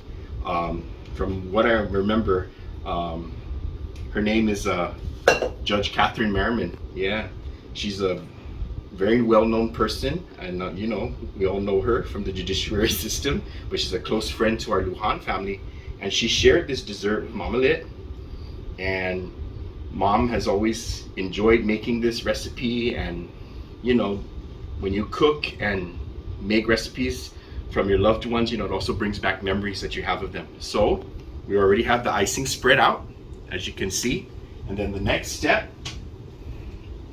is you take your crushed pineapple, which has already been drained, and then we're going to go ahead and just lay that out. Real quick and easy dessert that you can whip up for your family, your friends. In our family, they love to eat this. You know, it's real quick dessert. You can have it with coffee, you can share it, take it to the rosary for your tarea, or what you want to share with your family and friends. So there you have it. So you go ahead and sprinkle that all over generously. And this is 1 can of crushed pineapple. All right. And then the last step, go ahead and sprinkle the coconut, the toasted coconut flakes. So this is pre-sweetened already.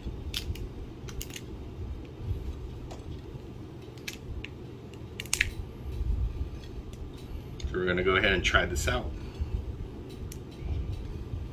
It's a very light dessert.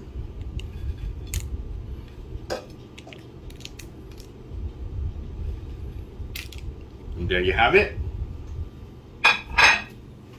This is what we call Hawaiian Delight or Hawaiian Wedding Cake. So let me demonstrate to you. We'll cut it and see how it looks. I'll go ahead and take a butter knife. And of course you want to chill this for a little bit.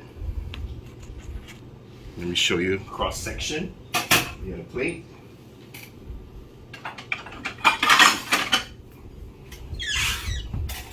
So the first scoop is always the most challenging one.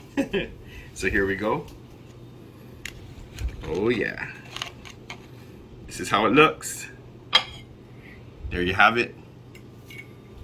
Hawaiian Delight, or AKA Hawaiian Wedding Cake.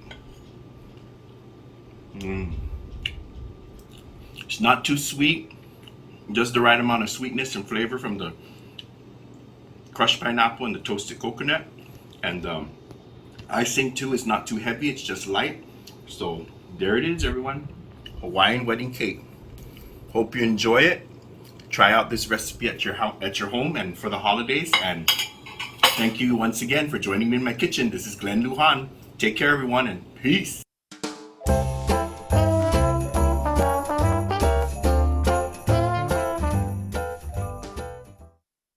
All right, that was the first of our holiday season's eatings special. We'll be giving you guys great holiday recipes from our KUAM podcasters coming up this week.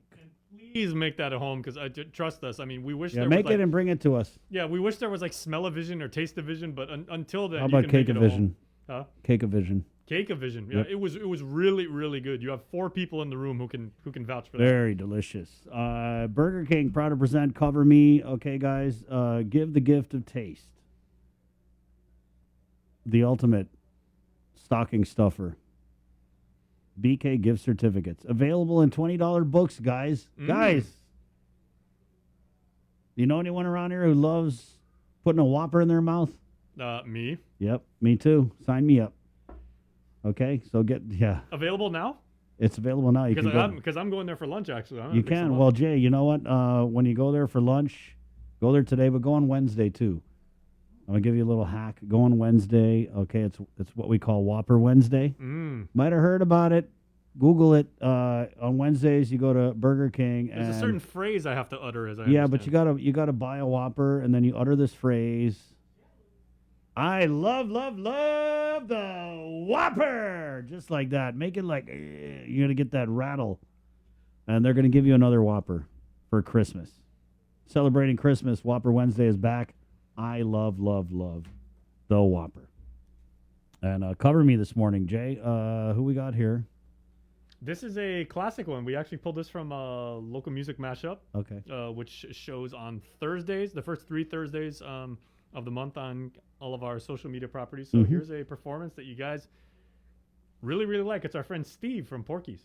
Oh, nice. Yeah, and guys, we're cutting out after this. Okay, you got the Breeze and your go-to jam and a whole lot of Christmas music coming up after the link for the On Leave, Sabrina Salas Mantonani.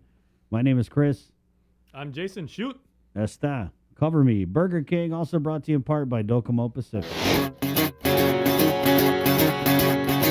Well, the south side of Chicago is the baddest part of town. And if you go down there, you better just beware of a man named Leroy Brown. Yeah, Leroy, he in trouble, and he's staying about 6'4". All the downtown ladies call him treetop lover, all the men just call him sir. 'Cause he was bad Leroy Brown, the baddest man in the whole damn town. Badder than an old King Kong. Yeah, he was meaner than a junkyard dog. Yeah, Leroy, he a gambler, and he likes his fancy clothes. He liked to weave his diamond ring in front of everybody's nose.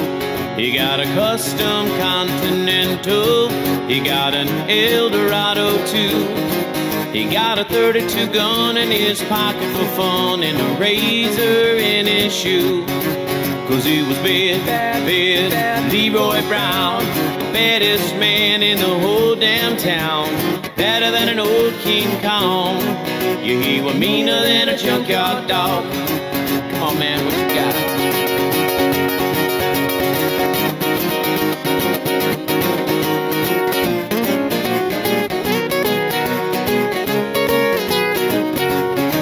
Well, Friday, about a week ago, old Leroy shooting dice.